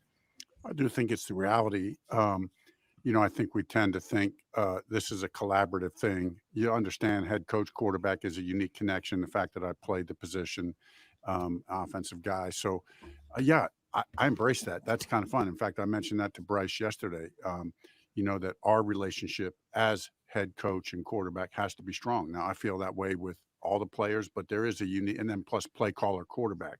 That's another element of it. So want to develop that relationship and to be as strong as it can. And certainly, the success or whatever happens, in the coming years, we're all linked together on that, right? Scott and I at the front of that as GM and head coach, but obviously quarterback being a big part of that. It's a big deal. Embrace that challenge and look forward to that. Excited about that. Scott, did you get any interesting reactions from any of your peers after the Bryce pick became official? I think everybody knew at that point. Everybody loved him. There's only one question, but everybody loved the guy and like just the person, the makeup, the competitor. No one said anything. It was all positive. I have two things to say real quick when they're done. All right, here's what we're going to do. I'm going to let Anthony go first. Bro, we got to stop screaming over one another. I'll let everybody say whatever they want to say. Just try and let people finish what they're saying before y'all jump in. I know you want to talk. I'll do my best to go around to everyone. Anthony, you're up first. What up? Okay, so two things. One, the Sportsnut mentioned this to me. He said he thinks that we're going to play a lot more 3-3-5. I'm sorry. No, I do not want to see that defense. There's a reason that no one plays it in the NFL. It's a college scheme. It doesn't work at all. And two, I think that we have to trust the process in terms of what these picks are. Like I kind of agree that some of these guys, like I didn't necessarily have high on my board, but that doesn't mean I'm not going to support them. And then just the last thing is you have to think that I'm sorry, I don't agree with the thing where he says I'm confident that there's a starter outside of Burns on the roster. Me personally, listen, I'll support it, but me personally, I would go give Gigantic Ngakwe a call. You need a veteran pass rusher in this league to be productive. Rookies typically aren't productive unless they come out of the first round their first year. So, no, that's a great point, and I'm going to actually ask that question to everyone. Do you feel confident that there is another starter on this team? Like we all wanted another edge. We got DJ Johnson. A lot of people are kind of up and down on him. But what are y'all thinking? Like, do we have that guy on the roster, or do we need to go out and sign somebody? I think. Oh, now nobody wants to talk. Damn. I'll take it. I was on mute. I'm sorry, dude. All right, we'll go Q and then Pickle in that order. Go ahead, Q. Okay, as far as our roster right now, you got YGM, you got Marquise Haynes and the cast and crew that's there, as well as Barno.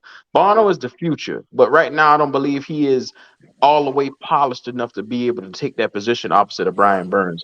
So therefore, there isn't a guy that's ready right now on the roster. They went out and got DJ from Oregon. I believe he can be a guy that can fill the gaps and be a rotational piece. But we need a guy that can come in and be a full-time edge rusher on that outside linebacker position. Yeah. Yeah, I mean, it's going to be interesting to see what they do in our backfield and at linebacker, man. It really is. Because a lot of people want Jeremy Chan to move to linebacker. Now we got Jamie Robinson. And you have Frankie Louvu, and you have Shaq Thompson, and we got Brandon Smith that everybody wants to see more of, including myself. I mean, it's a good problem to have. Pickle, you're up next. What do you think? I think we'll be all right. I really do. And a lot when I bring in a free agency, it truly depends on what they're looking at. If you can get a good free agent to come in here, and he's not going to want $20 million a year and get stupid numbers for coming in after the draft, then sure. But this free agent you bring in, would he be? So this is a question you have to ask him, because he'd know. If he comes in and he's slow to react, and say in a few games, for whatever reason, your rookie looks great, you want to start him, is this bet going to blow up? That's what you got to ask yourself. So is it hurt or help you to start him? Now as far as outside linebackers, you got Gross Motos, Haynes, you've got a whole bunch already. You got Barno, you got Johnson. Don't forget Burns, okay. The main one. He's talking other than Burns. Now let's look at something that we haven't talked a lot about. Let's say Brandon Smith comes in training camp and blows everything up. And hey, you can still bring a good quality free agent inside linebacker that's going to come in here because, hey, he has an opportunity and he could blow everything up. And all of a sudden you find yourself with some good inside linebackers and you need an outside, kick Frankie outside. He's done it. He can do that yet.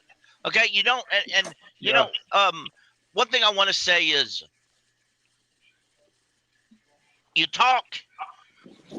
if you support the coaches and you trust the coaches, you got to let them do their job. You got to trust the picks. You got to let them do their job. If you criticize every single move they make, then you don't trust them that much. You just lip service. And people throwing temper tantrums. Pickle, they want and they want this player because that's who they want.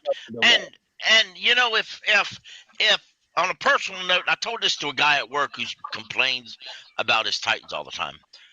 If all you do is complain, if you're 10, 15 years as a fan of one team, and all you do is bitch and complain about every position they have, every coach they hire, all you do is bitch about the owner, you bitch about the stadium, you bitch about the money, you bitch about the TV time, you bitch because you wasted your time watching that football game.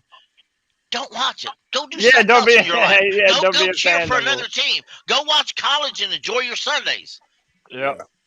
Don't torture yourself and everybody else around you by listening to you bitch and complain all the time. The chat room agrees with you, Pickle. Hey, one thing. Let me welcome my man Petey Quick to the room. Hey, what's up? Petey, what's going on? How y'all doing, everybody? I just called. Yeah, how you feeling, brother? I'm feeling great because guess what I got, Cody? What's that? Jamie Robinson! I know y'all pumped, man. I'm happy for y'all, dog. Yes, sir. I'm happy for you and Twan. I know how much y'all been talking about him. Hey, man. How about this? One of the people in the chat room said that we're building our own Legion of Boom. Yep. Yes, sir. We're building our own Legion of Boom, and I like that, man. Yeah. And you know why, Cody? You know why that pick was so necessary? That was an Evero pick, for one, because you know why? Evero was a natural safety in college. Right. Right. He knows talent, maybe. It was Spin TV. Says we ain't even pay attention. We're building the legit version of the Legion of Boom. Pay attention. I love it. Shout out to Grim Reaper for the $2. I feel proud to be a fan again. Yo, I love it. Hey, can I say something real quick, Cody? Look, yeah, man, go ahead, shout out the Panther fucking Pickle, man. Yeah, let's go. That might have been fucking speech of the year, man. What can you say after that, bro? You know what I'm Hey, saying? man. If you trust the coaches and you trust the process, then get your ass on this fucking ship or get the fuck off of it. I'm sick of complaining too. I'm sick of the Get fucking off of it complaining. now. Yeah, man. Because the team is set, you can't change it, and let's just go. Let's just go. We're doing something brand new, man. We're doing something brand new. And by the way, if you look at highlights of Adam Thielen and Hayden Hurst and Jonathan Mingo and Terrace Marshall Jr. and DJ Chark, and then look at what Bryce Young is capable of doing. Let's go, bro. Like we're up right now. Yeah, we're up right now. Oh, the offense is going to be cooking this year. I best believe that. Everybody put up in the chat. Let's go. G baby. We up. I'm gonna get behind your guy, G baby. Get behind mine, bro. I guarantee you, we gonna be up. Already. I'm trying to tell you. Oh, yeah, Bryce Young is the pick of the fucking century, boys. Get ready for this motherfucker. That's all. Let's go. We ain't got no choice.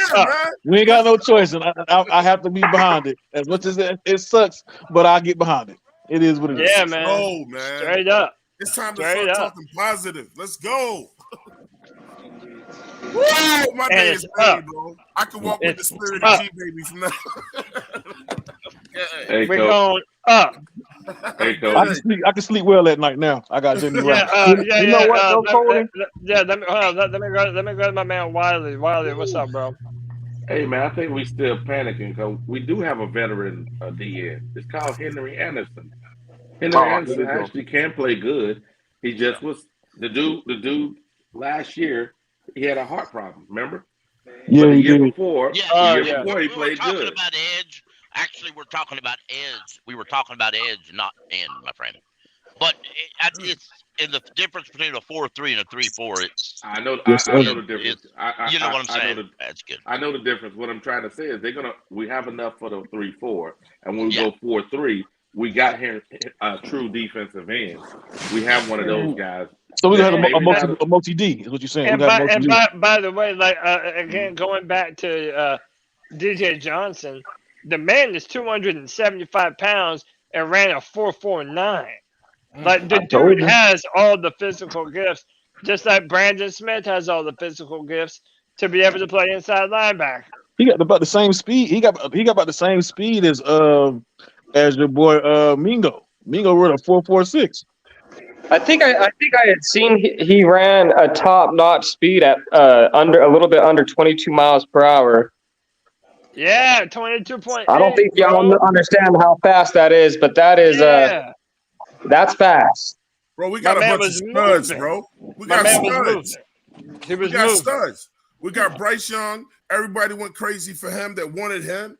We saw James Campen. We saw our offensive lineman coach going nuts. We up, bro. We got studs, bro. We got Jonathan Mingo. I mean, we up. Yeah. It shouldn't be a side face on this shit, bro. We up. Get behind this shit and let's go. I don't understand it. We got a 6'2" wide receiver, boy. A 6'2" wide receiver. And he runs a 4.45. Let's go. Oh, man, let's go. I'm telling you. Hey, man, and dude, his yards after catch potential is incredible. Dude, we're gonna be able to stretch the field with Terrace Marshall Jr., with DJ Chark. Now you add Jonathan Mingo. We're gonna be able to stretch the field straight up. Yeah. Deep balls. Cy Smith, he's getting cut. Thank God. Deep balls, baby. Deep balls. Let's go get Jared Verse next year. Let's go get him. Balls deep. We going balls deep this year, baby. Hey, all the way in. No balls. No balls. All balls deep. Hey, let me ask you this. Let me ask you other than And But I'm gonna go around to everyone. But other than Bryce Young, oh, but no, if Bryce is your favorite, I'll let you say Bryce is your favorite. Who has been your favorite pick of this draft? Bryce Young. No, I'm joking. Me go first. All right, go ahead, Q. I got two, man. Bryce Young for what it meant, being that we had Sam Darnold and PJ Walker and all those guys, to see a competent quarterback is going to be a change. But also, DJ Johnson is going to be a life send on that edge rusher once he get it all together. That boy going to be nice. Okay, how long is that going to take, though? You're telling me once he gets it together. Are we talking first, second? Are we talking rookie year, first year, the second year? We're talking 3 years, G. I'm thinking in his second year, you're going to see this guy put everything together. Because this first year, he can come in, he can be a rotational piece, and you can bring him in on third down. You can bring him in and let this guy just get after the quarterback with his raw talent and athleticism. But if you're looking for a more polished guy to come in and be that 3-down guy, it's going to take him until at least next year to get some of that stuff in, man, to get his NFL body together and all as well. And hey, if he comes into training camp and just starts going beast mode and making himself undeniable, yeah, they're going to give him a shot. I feel like this coaching staff, I hope, is going to be one of the best that we've ever had in terms of giving the young players on the team the opportunity to actually show what they're capable of doing. Ron Rivera did not do that well. We all know Matt Rule didn't do that. So I'm hopeful. Hey, Anthony, I know you're going to jump out of here, bro. I'm going to let you get your last words in, man. How you feeling, dude? Yeah, man, I think everyone knows I was a big Bryce Young advocate, so this draft is already good for me. I think my other favorite pick, though, honestly, I've been thinking about it. It has to be the guard from NC State, because the offense, they're really prioritizing Chandler Zavala. Dude. Yeah, and I think our offense is in great hands. DJ Johnson, I think he can be solid. I don't know right away, but I'm going to trust the coaching staff just like we've been talking about. I'm not going to be negative about it. I just do want to say before I bounce out, I hope they have enough common sense not to run 3-3-5, because that defense just scares the living shit out of me. Yeah, I don't think so easy to run against. I really don't think that we will. It's like, no, I know. I think he was just TFB, if he's in the chat, was just spitballing, but it's like it's basically a defense where if you can't pressure the quarterback, you're expecting like there's so many like zone lanes to throw the ball, and it's crazy. But yeah, man, I gotta bounce out of here. So y'all have a good day and keep pounding. I'll talk to y'all. Anthony, you're the man, brother. Keep pounding. Yes, sir. All right, keep pounding. Don't run into Voldemort, bro. Don't run into Voldemort out there, bro. You motherfucker! All right. Yo, get your Harry Potter ass out of here, dog. Yeah, man. Yeah, Anthony be looking like Harry Potter out here. It's cool. Hey, give me a letter grade. I want someone to give me like a letter grade and just be honest. Is it a B? Cody, that's easy. It's an A-, bro. I got an A-. No, it's an A-, bro. I'm not being biased. I'm being real, bro. We filled in most of the positions we needed. Tell me why. Got a franchise quarterback and a franchise wide receiver. Wait, hold up. You still ain't went around the table and asked them what their best picks are, man. Keep going, bro. Yeah, I know that's a part of it. I'm asking everybody. Yeah, G-Baby's right. It's A-. So G-Baby, hold on, G-Baby, why you say A-? First of all, we got our franchise QB, and now you're pairing that franchise QB with a franchise. Well, in my opinion, he was number 4 wide receiver on my big board as far as wide receivers. He's 6'2". He plays like DJ Moore. His comparison to me is he's a bigger DJ Moore, boys. He's just as fast. He's athletic. He can catch the ball. And then we come in and we, I don't like that we gave away the extra fourth that we had, but we still got a freak at the edge position. I believe homie's he's an Oregon fan. I'm gonna take him for what it's worth. I'm gonna take his word for it, bro. And we had all the fucking coaches happy about it. And then we go and get Icky's teammate. We go get a Hog Molly, a big cornflake eating nigga like fucking Icky's teammate, bro. Come on, bro. And now we bring in this DB. Come on, man. Like, I'm not going to be disappointed with this at all. I don't understand how we could even be mad at this draft. Like, this draft is honestly, it's been amazing, bro. Yeah, I feel you. I really like this draft. I like it better today than I did yesterday. And Evero being a DB and he played that position. See, I didn't know that shit. You guys are bringing that light to me. That is huge. That is fucking big. So I'm going to trust his assessment because not only did he play the fucking position, he knows what the fuck he's talking about. Right. Yeah. Hey, real quick, to Cheshire Cat, I appreciate the $5. We don't talk politics in here, brother. That's a whole different podcast you're looking for, man. But yeah, no, I agree with you, G. I'm happy with it.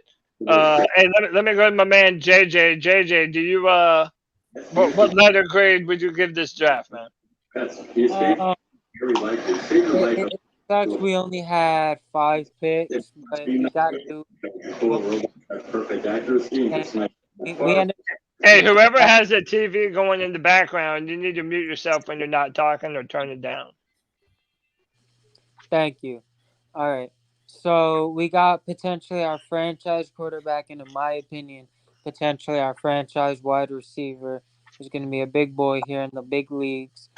I also believe getting that guard was a huge steal because, in my opinion, we should always buff up the interior of the offensive line and protect Bryce Young.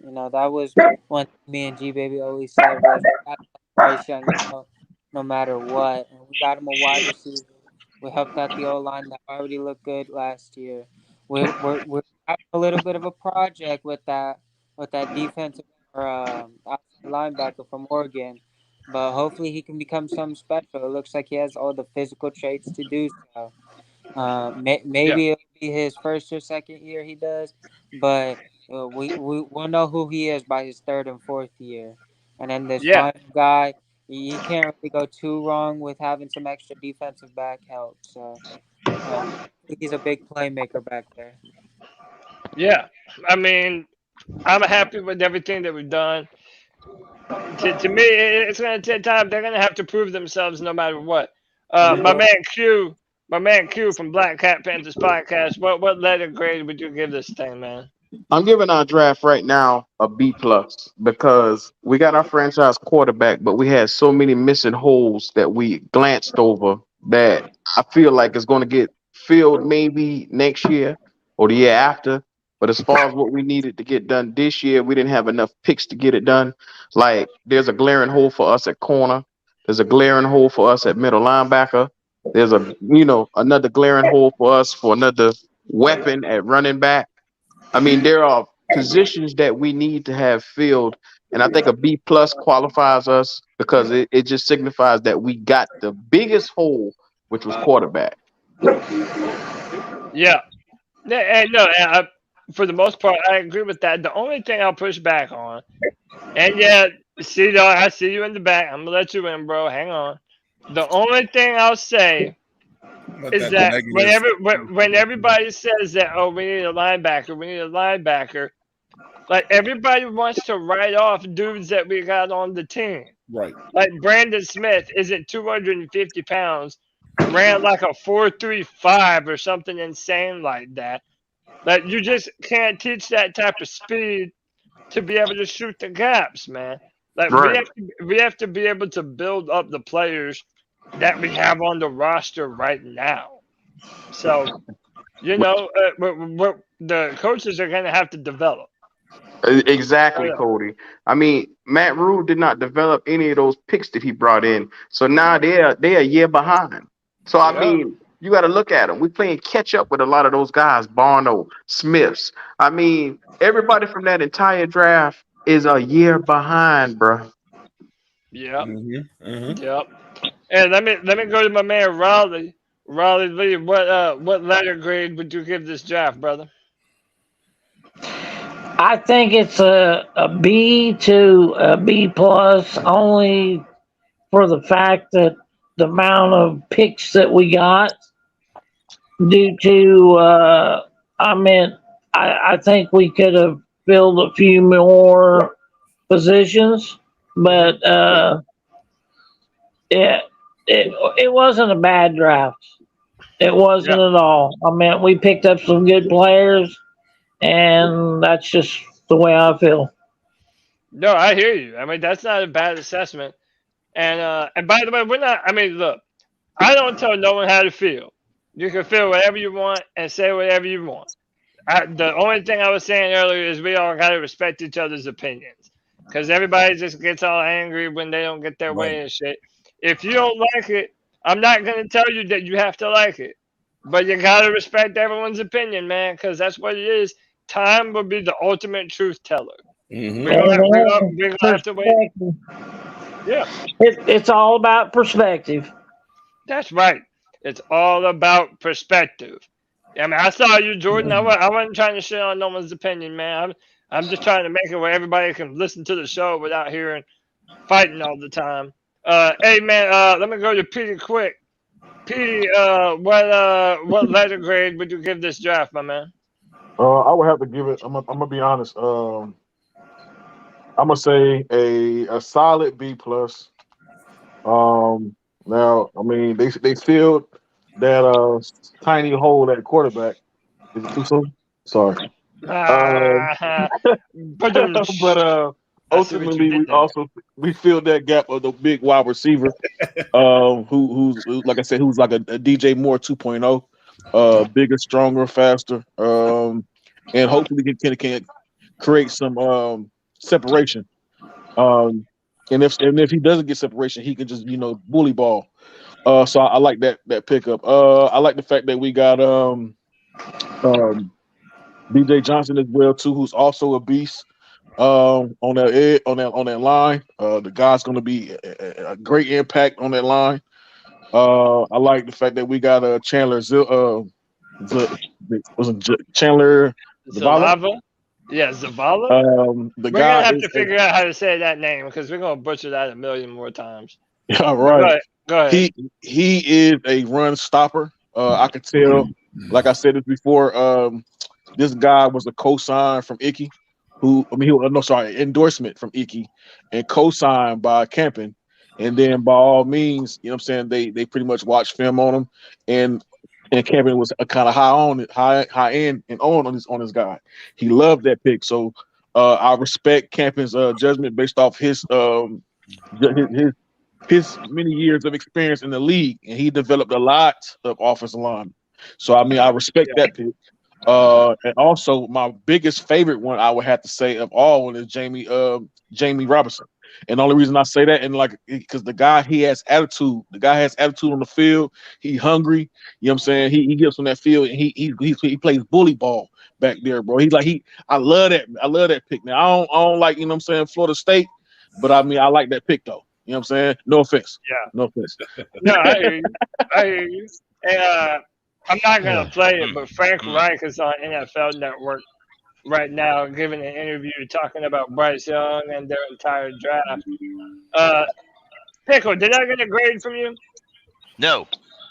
Well, you're up, You did brother. not. You're up, All brother. right. Tell me what you think. I'm going to give a B, just a flat B. And the only reason why I'm giving that is because I felt we should have went a different direction in round 2. Not that I'm unhappy with it, but I would have preferred edge, and this is my grade, and that's what I'm going to do. So, plus, as far as building the team, Matt Rule, for the last many years, left this team drug of talent. And like somebody else said, Matt Rule never developed anybody. So we're going to develop players. This coaching staff's going to develop these players. But let's be real clear here. This other edge we talked about, Gross Matos, he's entering a contract year. If you don't have a good year, do you think they're going to put money after him? Nope. So you got to think about that. You know, if it's either show up, play your ass off, produce, stop the run, get your sacks, or there's somebody behind you waiting to take your job. That's what the NFL is. Yeah, it's not the only one. But Panther Pickle, hold on, Panther Pickle. I don't think there's nobody that can take a job right now. Who? Oh, which player? Well, hold on, I mean, yeah, but let Pickle finish his thoughts. Yeah. Go ahead, but you don't know, and and let's be clear. Whoever this is with a different coaching staff, none of these guys, even if they were drafted relatively high last year, are safe this year. None of them. Yeah. So, we'll see how it goes. I'm not upset about this roster. There's guys the edge we were talking about. I wouldn't have drafted him as early as we did, right. But the last time I looked, the Panthers didn't call me up on my phone and ask me my opinion. So, Yeah, I mean, listen, everybody, no one has to like a particular pick. I mean, there wasn't a whole much more edge players either. Yeah, that's what I'm saying. Like, if you didn't draft edge, if you didn't draft an edge with your 39 pick, and that was the other guy that they wanted, they really kind of had no choice but to trade. And also, like, think about this. Like, Pickle, let's say you're my linebacker coach, right. and I'm the head coach, and you're telling me, yo, Cody, this guy, you need to trust me. I can coach him up, and he's going to be incredible for it. Exactly. Well, you're on my staff for a reason. Right. So I should listen to the people that are pounding the table for certain players over another. You're right, and I don't know if a lot of people here. Well, matter of fact, I don't know. I even said it here. I may have said it yesterday, but anyway, or before we started the show, I had looked at the guy the other day online. I just Googled him, and the reason why I Googled him was of a stat that I just saw Twitter a while ago reminded me, not a stat of a visit. This linebacker that we drafted, this edge that we drafted, had one of them 30-day visits to every single team in the league. Every single team brought this guy out, brought them into their house so they can talk to him and look at him. Yeah, they did. Everyone, all 32 teams. Now, y'all, and he may not have played great in college, but for all 32 teams to bring this guy in, and they only had 30 visits they could do this with. For all 32 teams to bring this guy in for a visit, this guy may be one of them players, and we all seen them, that are better pro athletes than they was college athletes. That said something. Yeah, I agree. But see, this is the thing though. That was also an Everall pick as well too. Johnson. So look, I'm gonna play something real quick, and then I'm gonna let my man C-Dog get off. Hold on, C. Yes, sir. I know he ready. I stay ready.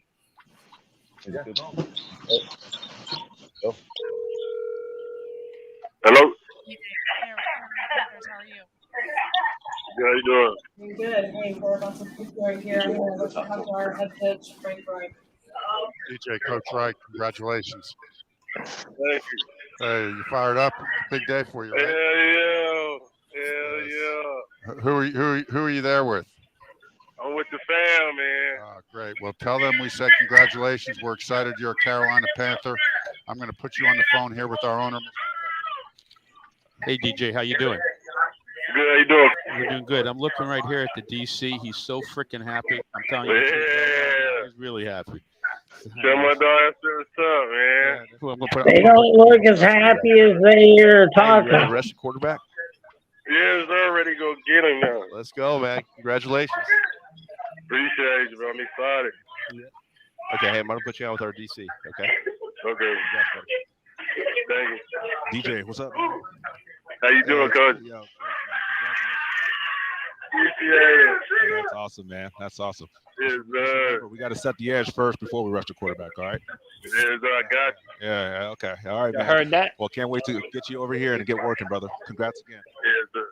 Can't wait.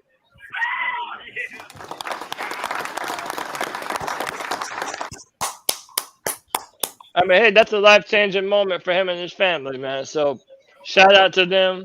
I'm ready to pull for all these gentlemen. All right, C-Dog. I know you're not happy, brother, but tell me exactly what you're thinking and why you feel like we didn't get the right players. Start from top to bottom, bro. Now, number one, man, I didn't like the Bryce Young pick. Bryce Young ain't nothing. Bryce Young is 5'10". Bryce Young is the same size as Kyler Murray. Kyler Murray hasn't played a whole season since he's been in the fucking league. Why are we gonna move all the way up to get a little ass quarterback like that? I mean, even last year, Tua is bigger than goddamn Bryce Young, and he said what happened to him last year. He damn near got the decapitated on the field last season. But I'm gonna start with that because I wanted C.J. Stroud. C.J. Stroud is a thrower of the football from the pocket, and he can scramble. But this, I mean, after the game he played against Georgia, I don't see how he was not the number one pick. I mean, I don't understand. Let me ask you this. Yes, sir. Out of all the film that you've seen of Bryce, just watching him play, do you don't think there's any way possible that he can compensate for being 5'10"? Like the dude does make some incredible plays. See, he does. But like I said again, he's the same size as Kyler Murray, and Kyler Murray has not played a whole season since he's been in the league. Even Lamar Jackson can't stay healthy when he get hit in the pocket. But Lamar Jackson 6'1", 6'2". This dude is 5'10". So right now, you telling me Calais Campbell just got signed by the Atlanta Falcons. Calais Campbell like 6'7". Right now, if Calais Campbell fall on Bryce Young, everybody gonna be holding their fucking breath. Period. Yeah. Every time he take a hit, we gotta hold our breath and make sure that he got the goddamn ground. I don't want to be living like that for the next couple of years. Who would you say was more injured, Andrew Luck and Cam Newton, or Russell Wilson and Drew Brees? Oh, repeat that one more time. I'm going to put two quarterbacks together, so 4 in total. Between Russell Wilson and Drew Brees, and between Cam Newton and Andrew Luck, out of those two sets, what quarterbacks got hurt in the NFL more? Oh man, I mean Cam and Andrew Luck. Is that not a good comparison? Yeah, Cam and Andrew Luck took more hits. They did. Right, and if you're a short quarterback, you better get the ball out of your hands, and that's what Bryce Young does well. So I understand you, man. It used to bother me as well. But, I mean, it is what it is. I can see how the Panthers think they're going to be able to put him in a position to be successful going down the road. What did you think about our second-round pick? Now, second-round pick, Mingo didn't do anything in college for me to be happy about. For anybody to be happy, then we moved up to get him. We could have got him in a later round or a later time. The Mingo pick and the DJ Johnson pick. Both of those picks we were reaching. We were just reaching. And then on top of that, man, we needed a middle linebacker. We still don't have a middle linebacker. We still don't have a cornerback. Our cornerbacks cannot stay healthy. So the lead this draft without a middle linebacker and cornerback, to me, is beyond me. It's just beyond me. Because I'll tell you right now, if both our corners get hurt right now, nobody is confident in goddamn C.J. Henderson and goddamn Keith Taylor. I don't give a fuck what y'all say. We can't we can't count on them. We seen what happened to the Tampa Bay game. Come on, man. We need a goddamn cornerback, man. And we need a middle linebacker. Shaq, come on, man.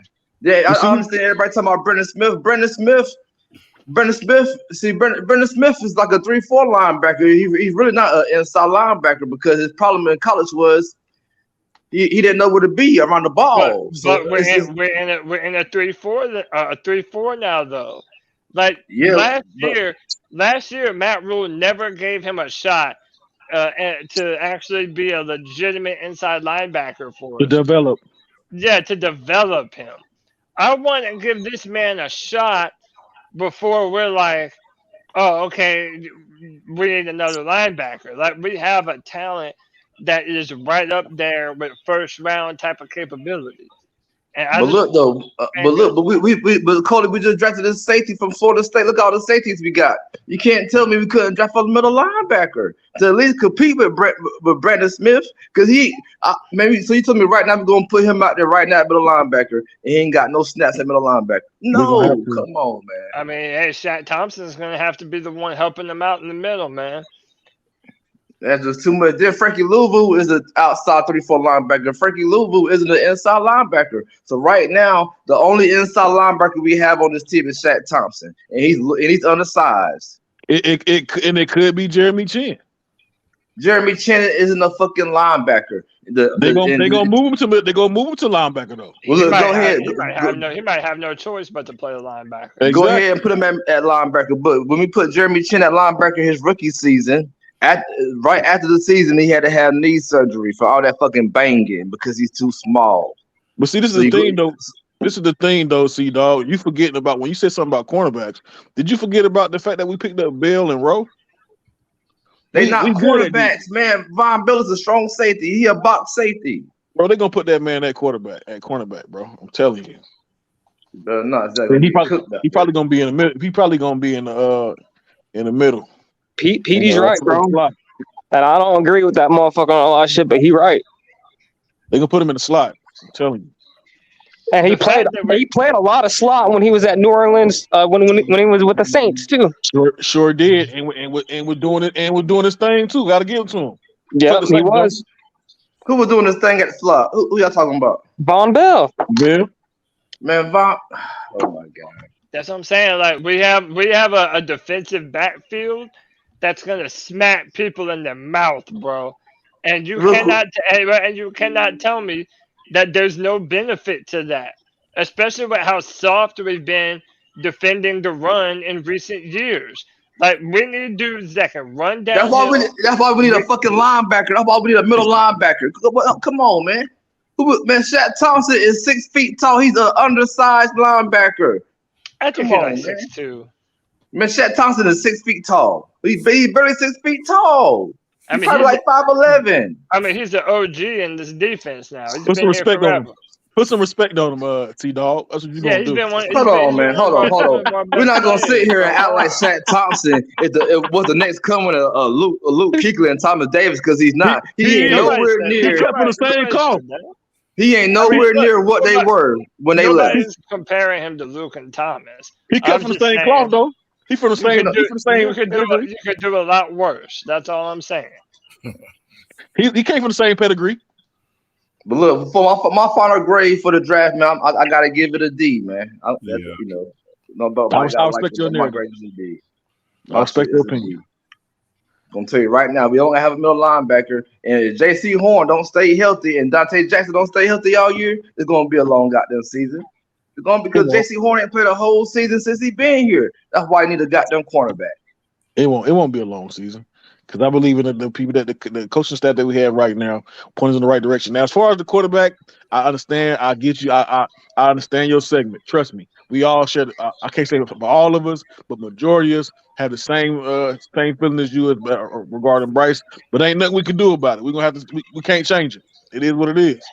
I mean, I see Jamie Robinson starting over Xavier Woods. I don't know what y'all are watching, man. I agree with you, but I don't think he will though over Xavier. No, come on. Why we got all these fucking real quick? Somebody tell me this real quick. How many safeties can you play at one time on the defense? But you have strong safety. And you have it depends at on least what 3.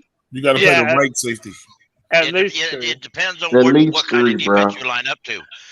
If you line up in the dime safety, for example, you can actually line up and play 3 safeties, or maybe even 4 if you put one at linebacker.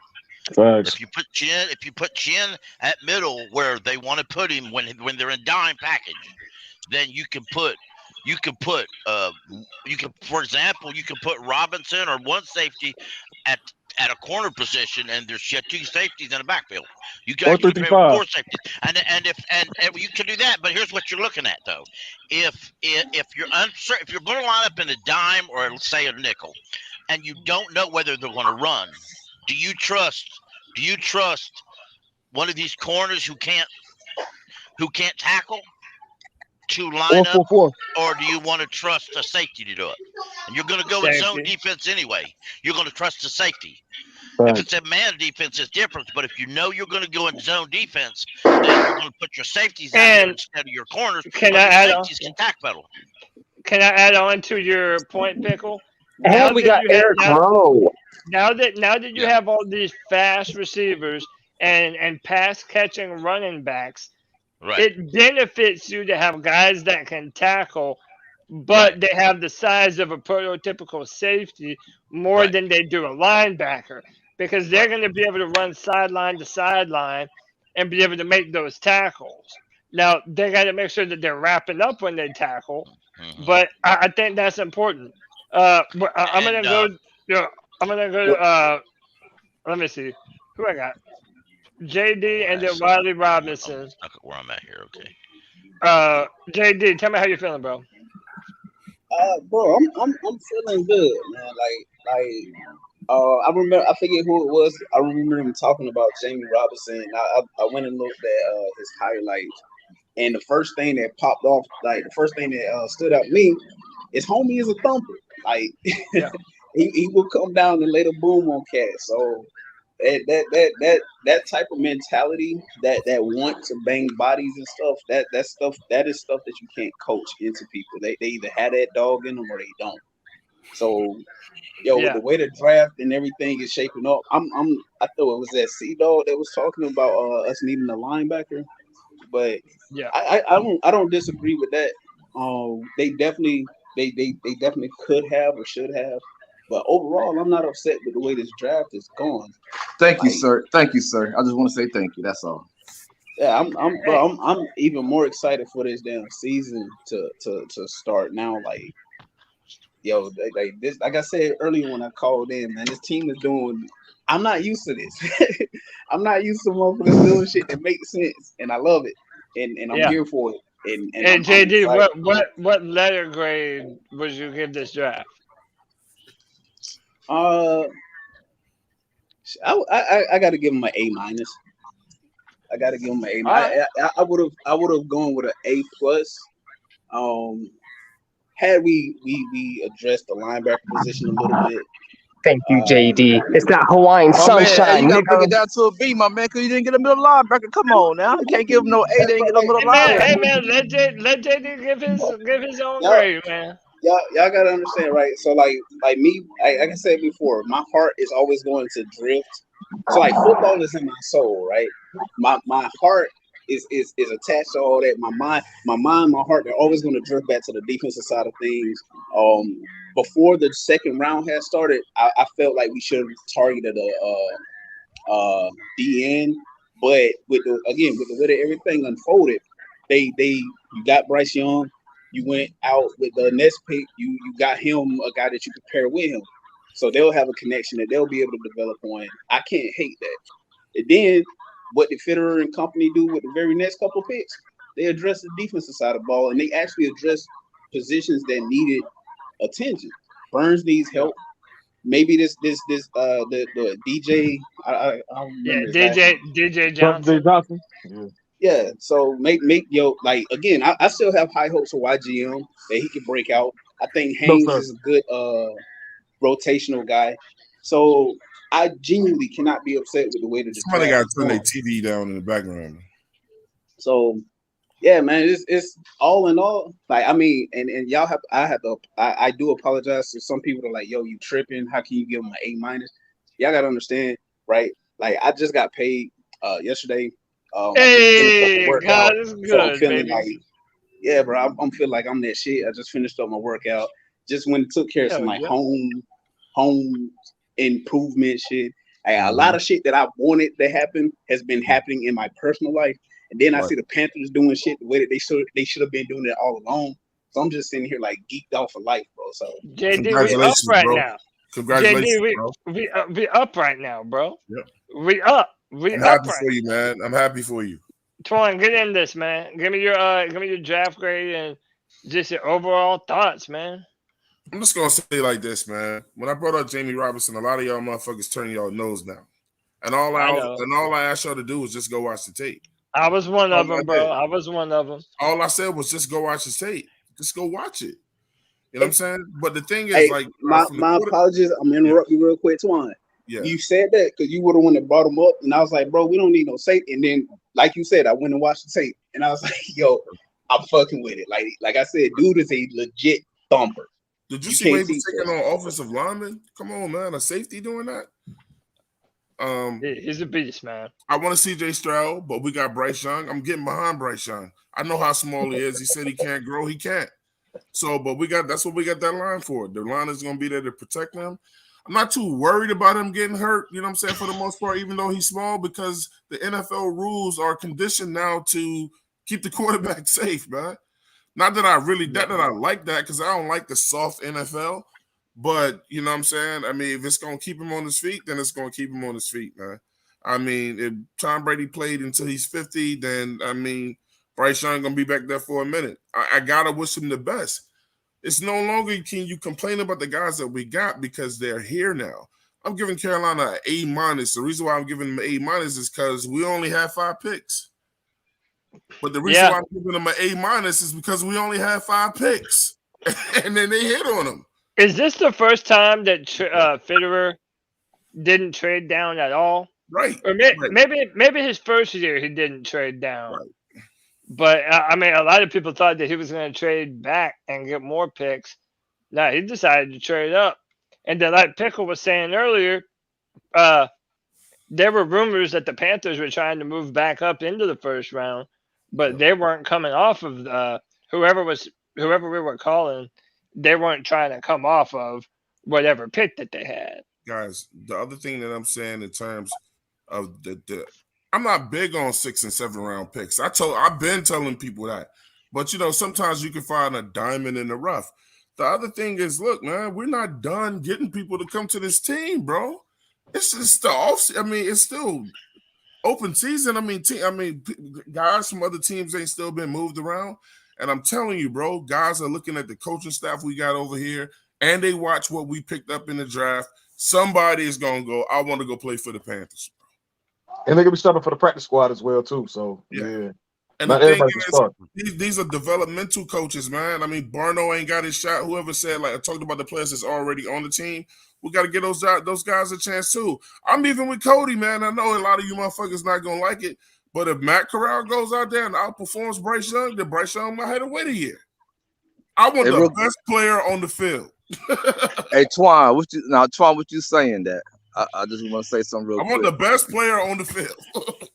If Matt Corral come out here and outplay Bryce Young, does everybody agree with Twan that he should be playing over Bryce Young? Then Bryce got to sit a year. If he outplays him. Bro, hey, iron sharpens iron. So if Corral go out there and he outplays Young got to sit a year. Hey, Young got that dog in him. That's all it boiled down to. You gotta wait. Hell of a backup. Hey, real quick, if I may say, on Twitter, Joe Person posted it. Jamie Robinson out there wearing a Panther beanie. He said a neighbor next to his where he lives at in Atlanta is a Panther fan. And as soon as he found out he got drafted, he brought him the beanie and he put it on right before he got on live. Thank you. With his press. Nah, that's a real friend. That is a real friend. How'd you like to be sitting in your house watching the draft, being a Panther fan, and you realize the Panthers just drafted your neighbor? It's your neighbor just got drafted. Put the beanie on. He runs over and he brings him his favorite beanie. Yeah. Hey, can I just say something real quick? Y'all be glad that y'all can't see the background and everybody that we got that like wants to come on the show. Bro, there's some real freaks and weirdos out here, dog. There's some real freaks and weirdos. And what happened? What happened yesterday with somebody's camera? Somebody had some crazy shit on their camera yesterday. Yeah, man. Yeah. No, man. Yeah. No, we had somebody come in when Tony was on saying the N-word, being all wild and shit. Like, and it clearly was not a black individual. They were just being a fucking asshole. What? Yeah, man. We had some gay dudes try to get on our podcast or some shit where they have. Dude, all I'll say is this, Twan, right now there's a dude in the background named Hula Hoop Queen. Oh, dear. Yeah, let your imaginations run wild. These bro. are dudes sitting in their parents' basement with nothing better to do. Yeah. To all them weirdos out there, you need to visit P and no, I ain't gonna do that. Come on, man, make a fool of himself. I'm trying to laugh. Hey, Cody. No, I ain't putting them on, bro. I am not putting, bro. This man with a beard and a wig has some real ass boobies out here, bro. Damn. Like some Okay, real. let's get back to football. Let's get back to Yeah, football. yeah, no, you're right. We done, bro. We done with that. Hey, but Cody, Cody, ask me a question real quick. Ask me how tall I am. How tall are you, see? I'm 5'11". Ask me how much I weigh. How much you weigh, see? $150. Now, with that being said, Cody or anybody that's on this live chat or anybody that's on the StreamYard, do any of you feel confident in C-Dog taking a hit from an NFL linebacker? Have you been training to take those hits? Exactly. You wasn't training. Sir, even if I was training, then maybe you just do you feel confident in me taking a hit? Just ain't got it in you. Hey, I got a question. How many hits you taking? You taking one? You taking two? Yeah, how many? One. Yeah, you can take one, but so hey, with that being, let me say one more thing. With that being said, even if I was 20, even if I was in my 20s, because I just turned 40, even if I was 21, I'm telling you right now, you couldn't pay me enough money to get on the field and got them let Luke Kuechly tackle me. It's no fucking way. Well, first of all, no. See, it would be an honor to let Luke Kuechly tackle me soft. But look, hey, no, I don't want Luke Kuechly to decapitate me, sir. No, I do not. I like living. There's a reason why they put quarterbacks in a different color jersey because they're telling you don't fuck with him. Yeah. Go ahead, Pepper. I'm just saying, Troy, I'm so little. Man, there's no way I would take. Fuck no. You would never get hit in practice, though. Real quick, if anybody remember sports science, Wait, hold on. Time out. Let me go to Pickle. Pickle, go on. I agree with what you're saying, T-Dog. I'm 55, just turned 55. I'm 5'10". I actually probably weigh a little over 2. I weigh about 230 now. But anyway, I wouldn't want to be out there at all. And that's just because I'm a wuss. My fat ass ain't going out there. Screw that shit. I mean, but these are athletes, and I got to give it to Bryce Young. I watched him play at Alabama. He may be little, but that dude got balls. You know what I'm saying? He got balls because ain't a lot of little fellas go out there and line up like that. And I've seen him take a hit against Tennessee.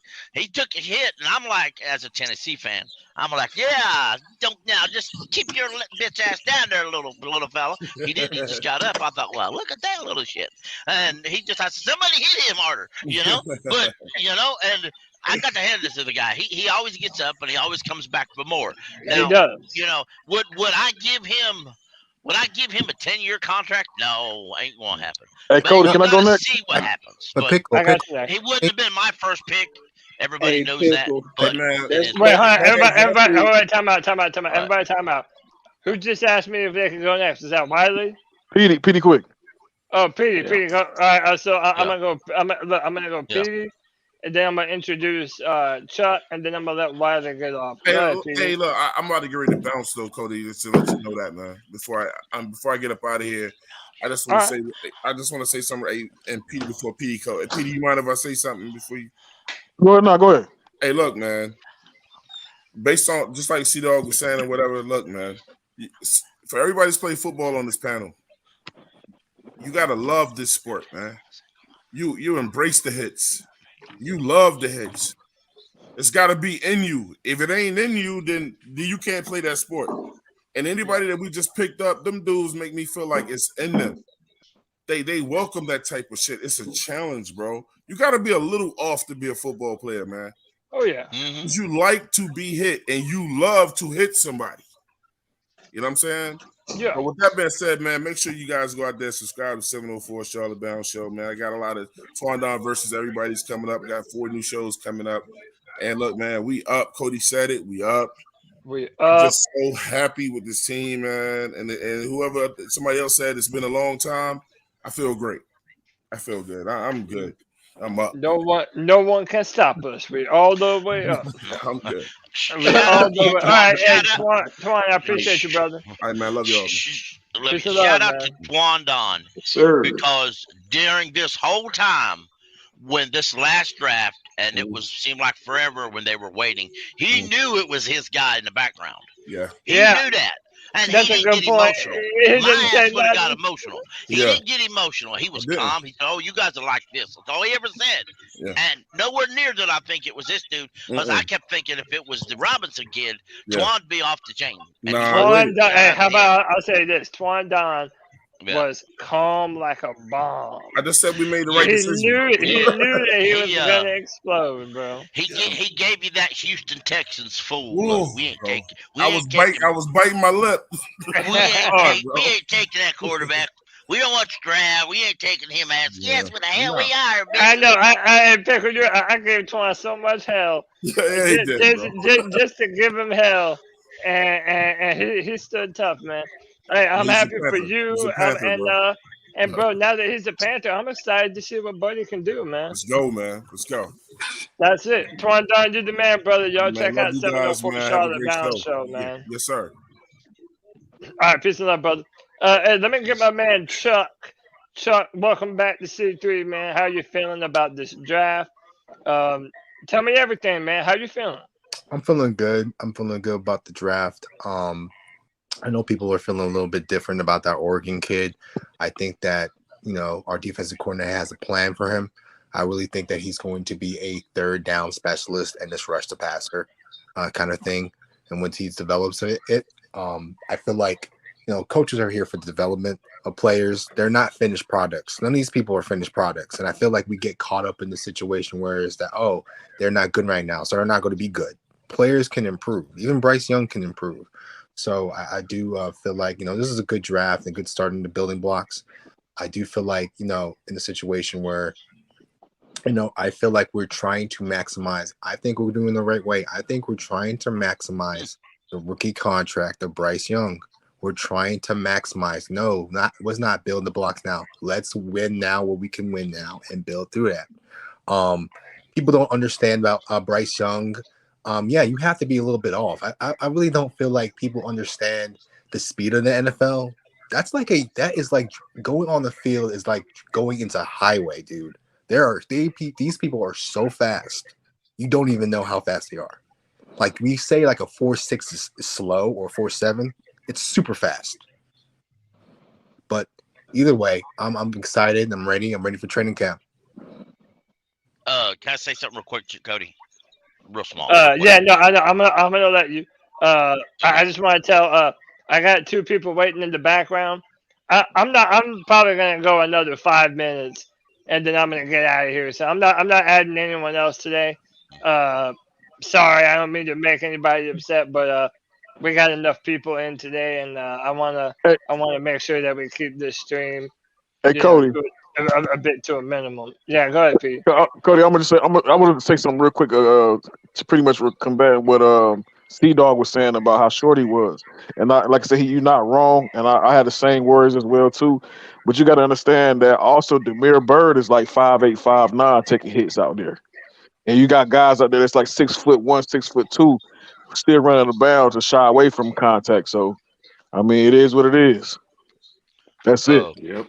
And I'll let some other individuals come in. I'm gonna be out. I'm gonna let some other individuals call in if they want to. If they want. I mean, you're good, man. Like I said, we're about to get out of here. So I'm letting everybody give their final thoughts, and then we're gonna jump out. Hey, Tony Dunn's in the chat. No, we're done, man. No more picks available. If your man Keaton Smith falls, or Keaton Mitchell, he's gonna have to be an undrafted free agent, bro. But interesting fact: Thomas Brown, our offensive coordinator, was in Miami at 2017. as a right. He was a coach there. Yeah. Also in Miami at 2017 was the DJ Johnson, the rusher guy we just drafted. They were together in Miami at 2017. Okay. Yeah. Hey, No, Cody, that's- just Wiley, man. So they Yeah. knew each other there. So No, you're here. Wiley, go ahead, man. Give me your draft grades and like what overall you would give this draft and just what you're thinking in general, man. I think from a draft perspective, I think it's an A minus. That's from that perspective. But I've been looking because I hear everybody complaining, but I think they need a little education, man. The thing is this: if you look at Denver's team, because we're gonna look at defense. Look at Denver's team that was top 5 defense. Their guys are much smaller, much slower, not as athletic as the team we currently got. We're going to a 3-4, and I don't know what's the problem. And also, you got to look at the players that we currently have. Some of the guys that we got from other teams, and look at their tape. Their tape when they first came in the league, just like Frankie Louvu, when we got Frankie Louvu, a lot of people didn't know how good he was going to be, and look at it. So you got to play the players you have to see what you got, and then go from there. Because you're changing a lot of stuff, and these players got to get used to it. And lastly, if you look at middle linebacker, do we really need it? As long as the linebackers play together, you don't necessarily have to have it. Because look at Capers' defense. If you go back to 95, 96, or when he was at Pittsburgh, they really didn't have a dominant middle linebacker. But the linebackers played well together, and they would feed off each other. So if you have athletic linebackers, they need to be able to play as one unit. And we don't have to have a dominant. And lastly, you still gotta have a middle linebacker though. So Hold on, let him finish it. Go ahead, Hold Wiley. on. If you look at the Panthers defense, go to 95, 96, 97. You'll see what I'm talking about. Lastly, look at the Denver linebackers, the size of them. They got a couple guys at 250, majority of them around 230. So it is what it is. Hey, I made that point earlier, man. You need dudes that can run sideline to sideline, and if you're 230 pounds, it's probably a little bit better for that. Go ahead, JD. I was just going to add on to it. The Seahawks defense. I mean, they had Wagner, but the Seahawks defense that won the Super Bowl secondary was outstanding, and I mean that for me. I feel like if you can have the elite, I hate using that word now because of rule, but if you can have an elite D line and you compare that with an elite secondary, I feel like those two can make up for possibly a subpar linebacking core. But we do have some very athletic guys at the linebacker position. That's the reason why I gave him my A minus. So yeah, I hear that completely, man. Hey, who have I not gotten a draft grade from? I think I got everybody. I think everybody can. All right, give me your final thoughts, C, and then I want to play a video that I'm gonna leave y'all with. I tell you what, you go see. Then I'll give my draft grade, and then I'm gonna end with a video. I already gave mine a D, man. Yeah, I think everybody that went. Mine was a D. Yeah. Okay. Hey, I respect it, man. Everybody has to prove their worth. They got to come in and they actually got to do work. Nothing is going to be given to anybody. That's what I love about our coaching staff right now. They're going to make everyone earn it. And my final thing that I'll say, and I think this is fair, man. I'm going to give it a B+. I'm going to give it a B+, and I think that's a fair grade. But the only thing I wasn't loving is the order in which we took receiver and defensive end. I kind of still would have liked it to have been switched, but I'm higher on it today than I was yesterday because now I know a little more about the players. I think Jonathan Mingo is going to be a dog for the Carolina Panthers. I think he's going to be a tremendous addition to our receiving core. And, initially I didn't love the trade up for DJ Johnson. But, man, once you are made aware of the upside, dude, like that man can do everything that you want him to. He's an incredible athlete. 6'5", 275 pounds. Like the dude is built. You know what I'm saying? And he ran a 4.49. So at the end of the day, I'm super happy, man. I'm loving what we did. And I Also, want if I can to, yeah, interject go for a ahead, moment. JJ, and then I'm gonna play this video. Go ahead. I don't know. I didn't catch the name of the person who stated it, but they said something about like in the NFL, you got to realize like 4.6, 4.7 is fast. I appreciate that because as someone who in high school, the fastest I ever was 4.7. I really did appreciate him saying that was fast because I kept getting told I was slow as shit by my teammates because I was playing with motherfuckers that ran 4.4s and 4.5s and shit. Yeah. So yeah, hey, shout out to you, whoever you were. 4.7 is fast. I appreciate that. Hey man, you living in Hawaii, so you still won the race, bro. Straight up. Hey man, I'm gonna Hey play Cody, this. real quick before you play the video. Yeah. When you gave your grade, you said it's a B minus, correct? No, I said B plus. B plus. But you said you think your grade is fair. That's what you said, right? Yeah, I couldn't give it an A just because I felt like the position value was flipped. I would have preferred to have gone defense before I went offense in the second round. Right. And knowing how many defensive linemen were available, Isaiah Foskey, BJ Ojolari. But because of the players that we did get and the upside that they represent, I feel like that's fair. I can't give them an A, but I can give them a solid B plus. That's a passing grade. Now I just want to say something about when you said fair. Fair is a place where they judge pigs. You know that, right? Hey, I like that. I'm gonna have to use that one, bro. I'm gonna have to use that one again, dog. But no, hey man, to all the Jamie Robinson fans, here's a little present for y'all. All right, guys. We're going to take Jamie Robinson.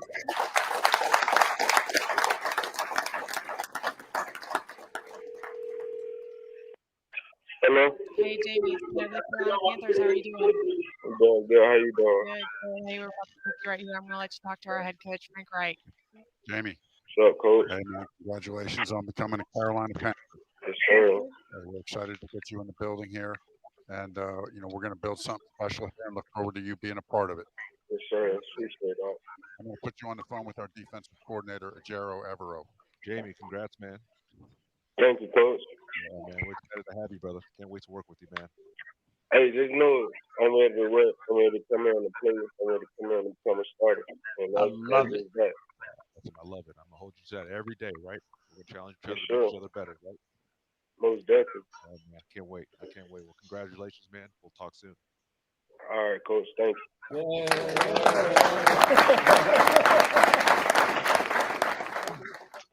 They're happy, man. This staff is happy with the draft that they just got. And by the way, it feels like a lot of our coaches got the guys that they wanted. James Campen, he wanted Chandler Avila. Ijiro Evero, he wanted DJ Johnson and Jamie Robinson. So, like, it's what I said to Pickle earlier. If you have a coaching staff that are pounding the table for certain individual players, you're not respecting them if you don't listen to their evaluation. That's what you brought them in for. So I'm happy, man. I'm happy. Maybe I'm being an optimist. I don't know. Time will tell. We will find out. All right, I'm going to give everybody some final words, and then we're going to get up out of here, folks. JD, I appreciate you, brother. Give me some final words. Yo. Yeah, man. As you were playing that video, it dawned on me with our with the 3-4 scheme. I just realized like we can go however you want it, because you got YGM, you have Burns, you have Barno, you have the cat that just drafted DJ.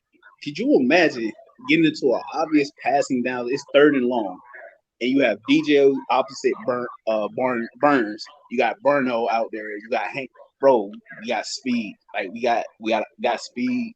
We got size. Athleticism. Burns has gotten better. Burns has improved every year. So he can. Yes. If Burns continues that trend, he's going to make it easier for those guys to go out there and get paid themselves, right? On the back end, the guy bro, I'm already got a nickname for Robinson. Like I'm just keep calling that man Thumper because I'm gonna keep forgetting his name, and that's the only thing that's gonna keep popping into it. Hey, I like that. That's big thump.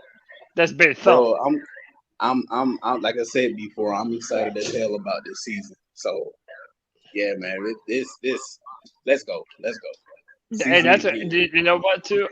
This year, I'm really hoping for a breakout year from Derek Brown. I really think Derek Brown, is in a position to really make himself known in this Panthers defense. Brian Burns gets all the love, but it all starts with that big monster in the middle, Derek Brown.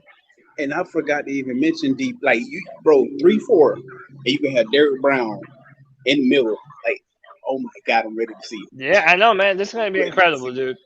Hey, next up, you know him, you love him. Here's your favorite pickle. It's Panther Pickle. Pickle, give me some final words of wisdom before we jump out of here, brother. You're muted. I don't know if you're talking or not. Your Pickle might not even be by the computer. Dang, Pickle left me hanging. All right, we're gonna move on. My guy Q, I appreciate you, man. And yeah, we're still good for this Monday, bro. We're gonna wrap. Yes, sir. And, yeah, man. Tell me some final thoughts and shout out your podcast so the rising tide can lift all boats. Yes, sir, man. Look, we got better is the way I'm looking at it from this draft. Make no mistake about it. We filled the quarterback position. We also got an edge rusher.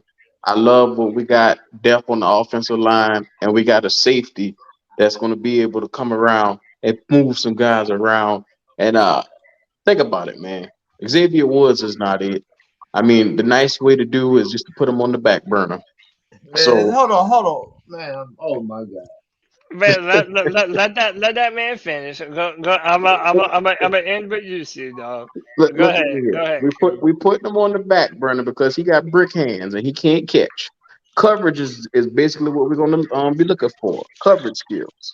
So shout out to the Panthers for recognizing that, going out and getting extra guys to put on this field. We need to get bulk up in the cornerback room. But beyond all that, never mind all that. Monday night is where it's going to be. Black Cat Panther Podcast. Your host is going to be none other than Cody from C3 Podcast.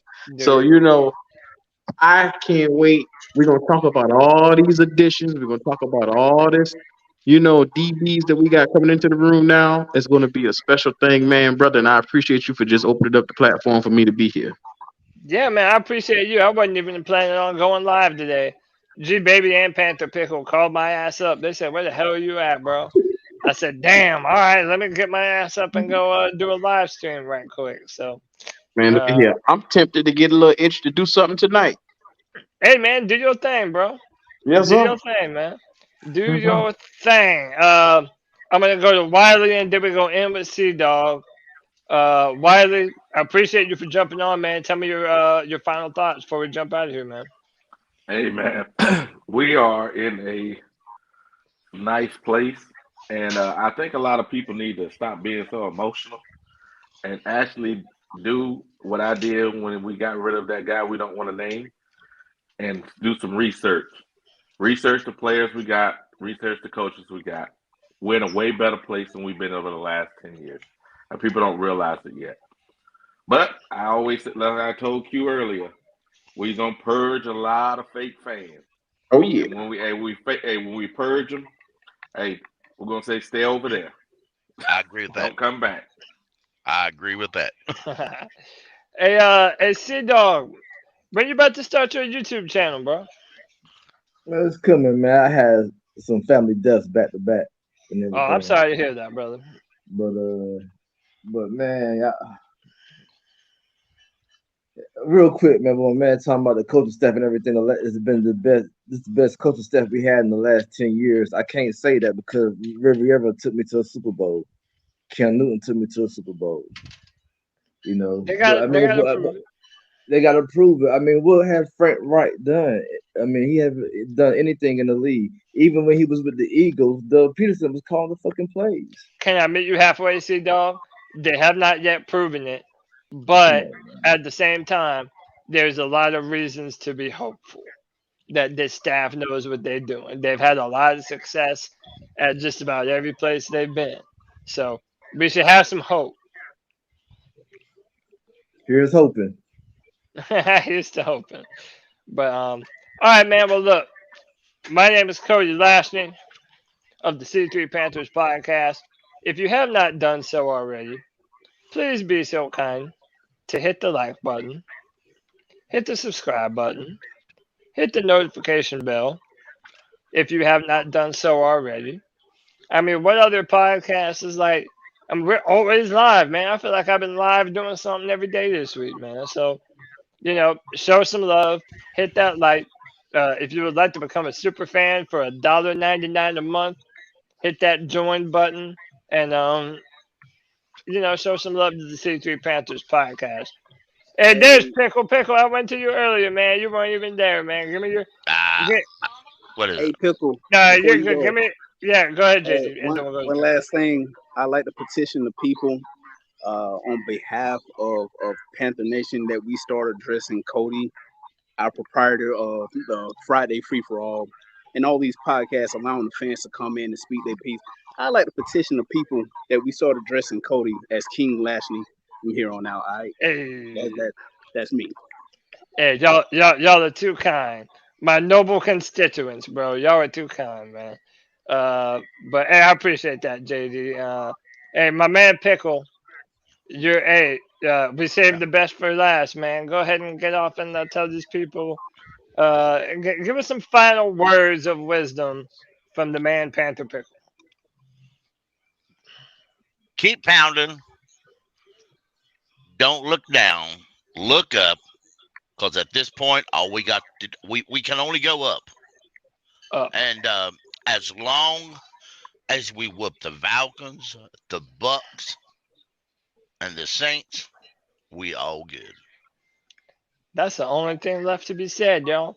My name is Cody Lashney of the C3 Panthers Podcast. We'll be back on Tuesday night at 9 p.m., y'all. Until then, Cody live like me. Keep pound.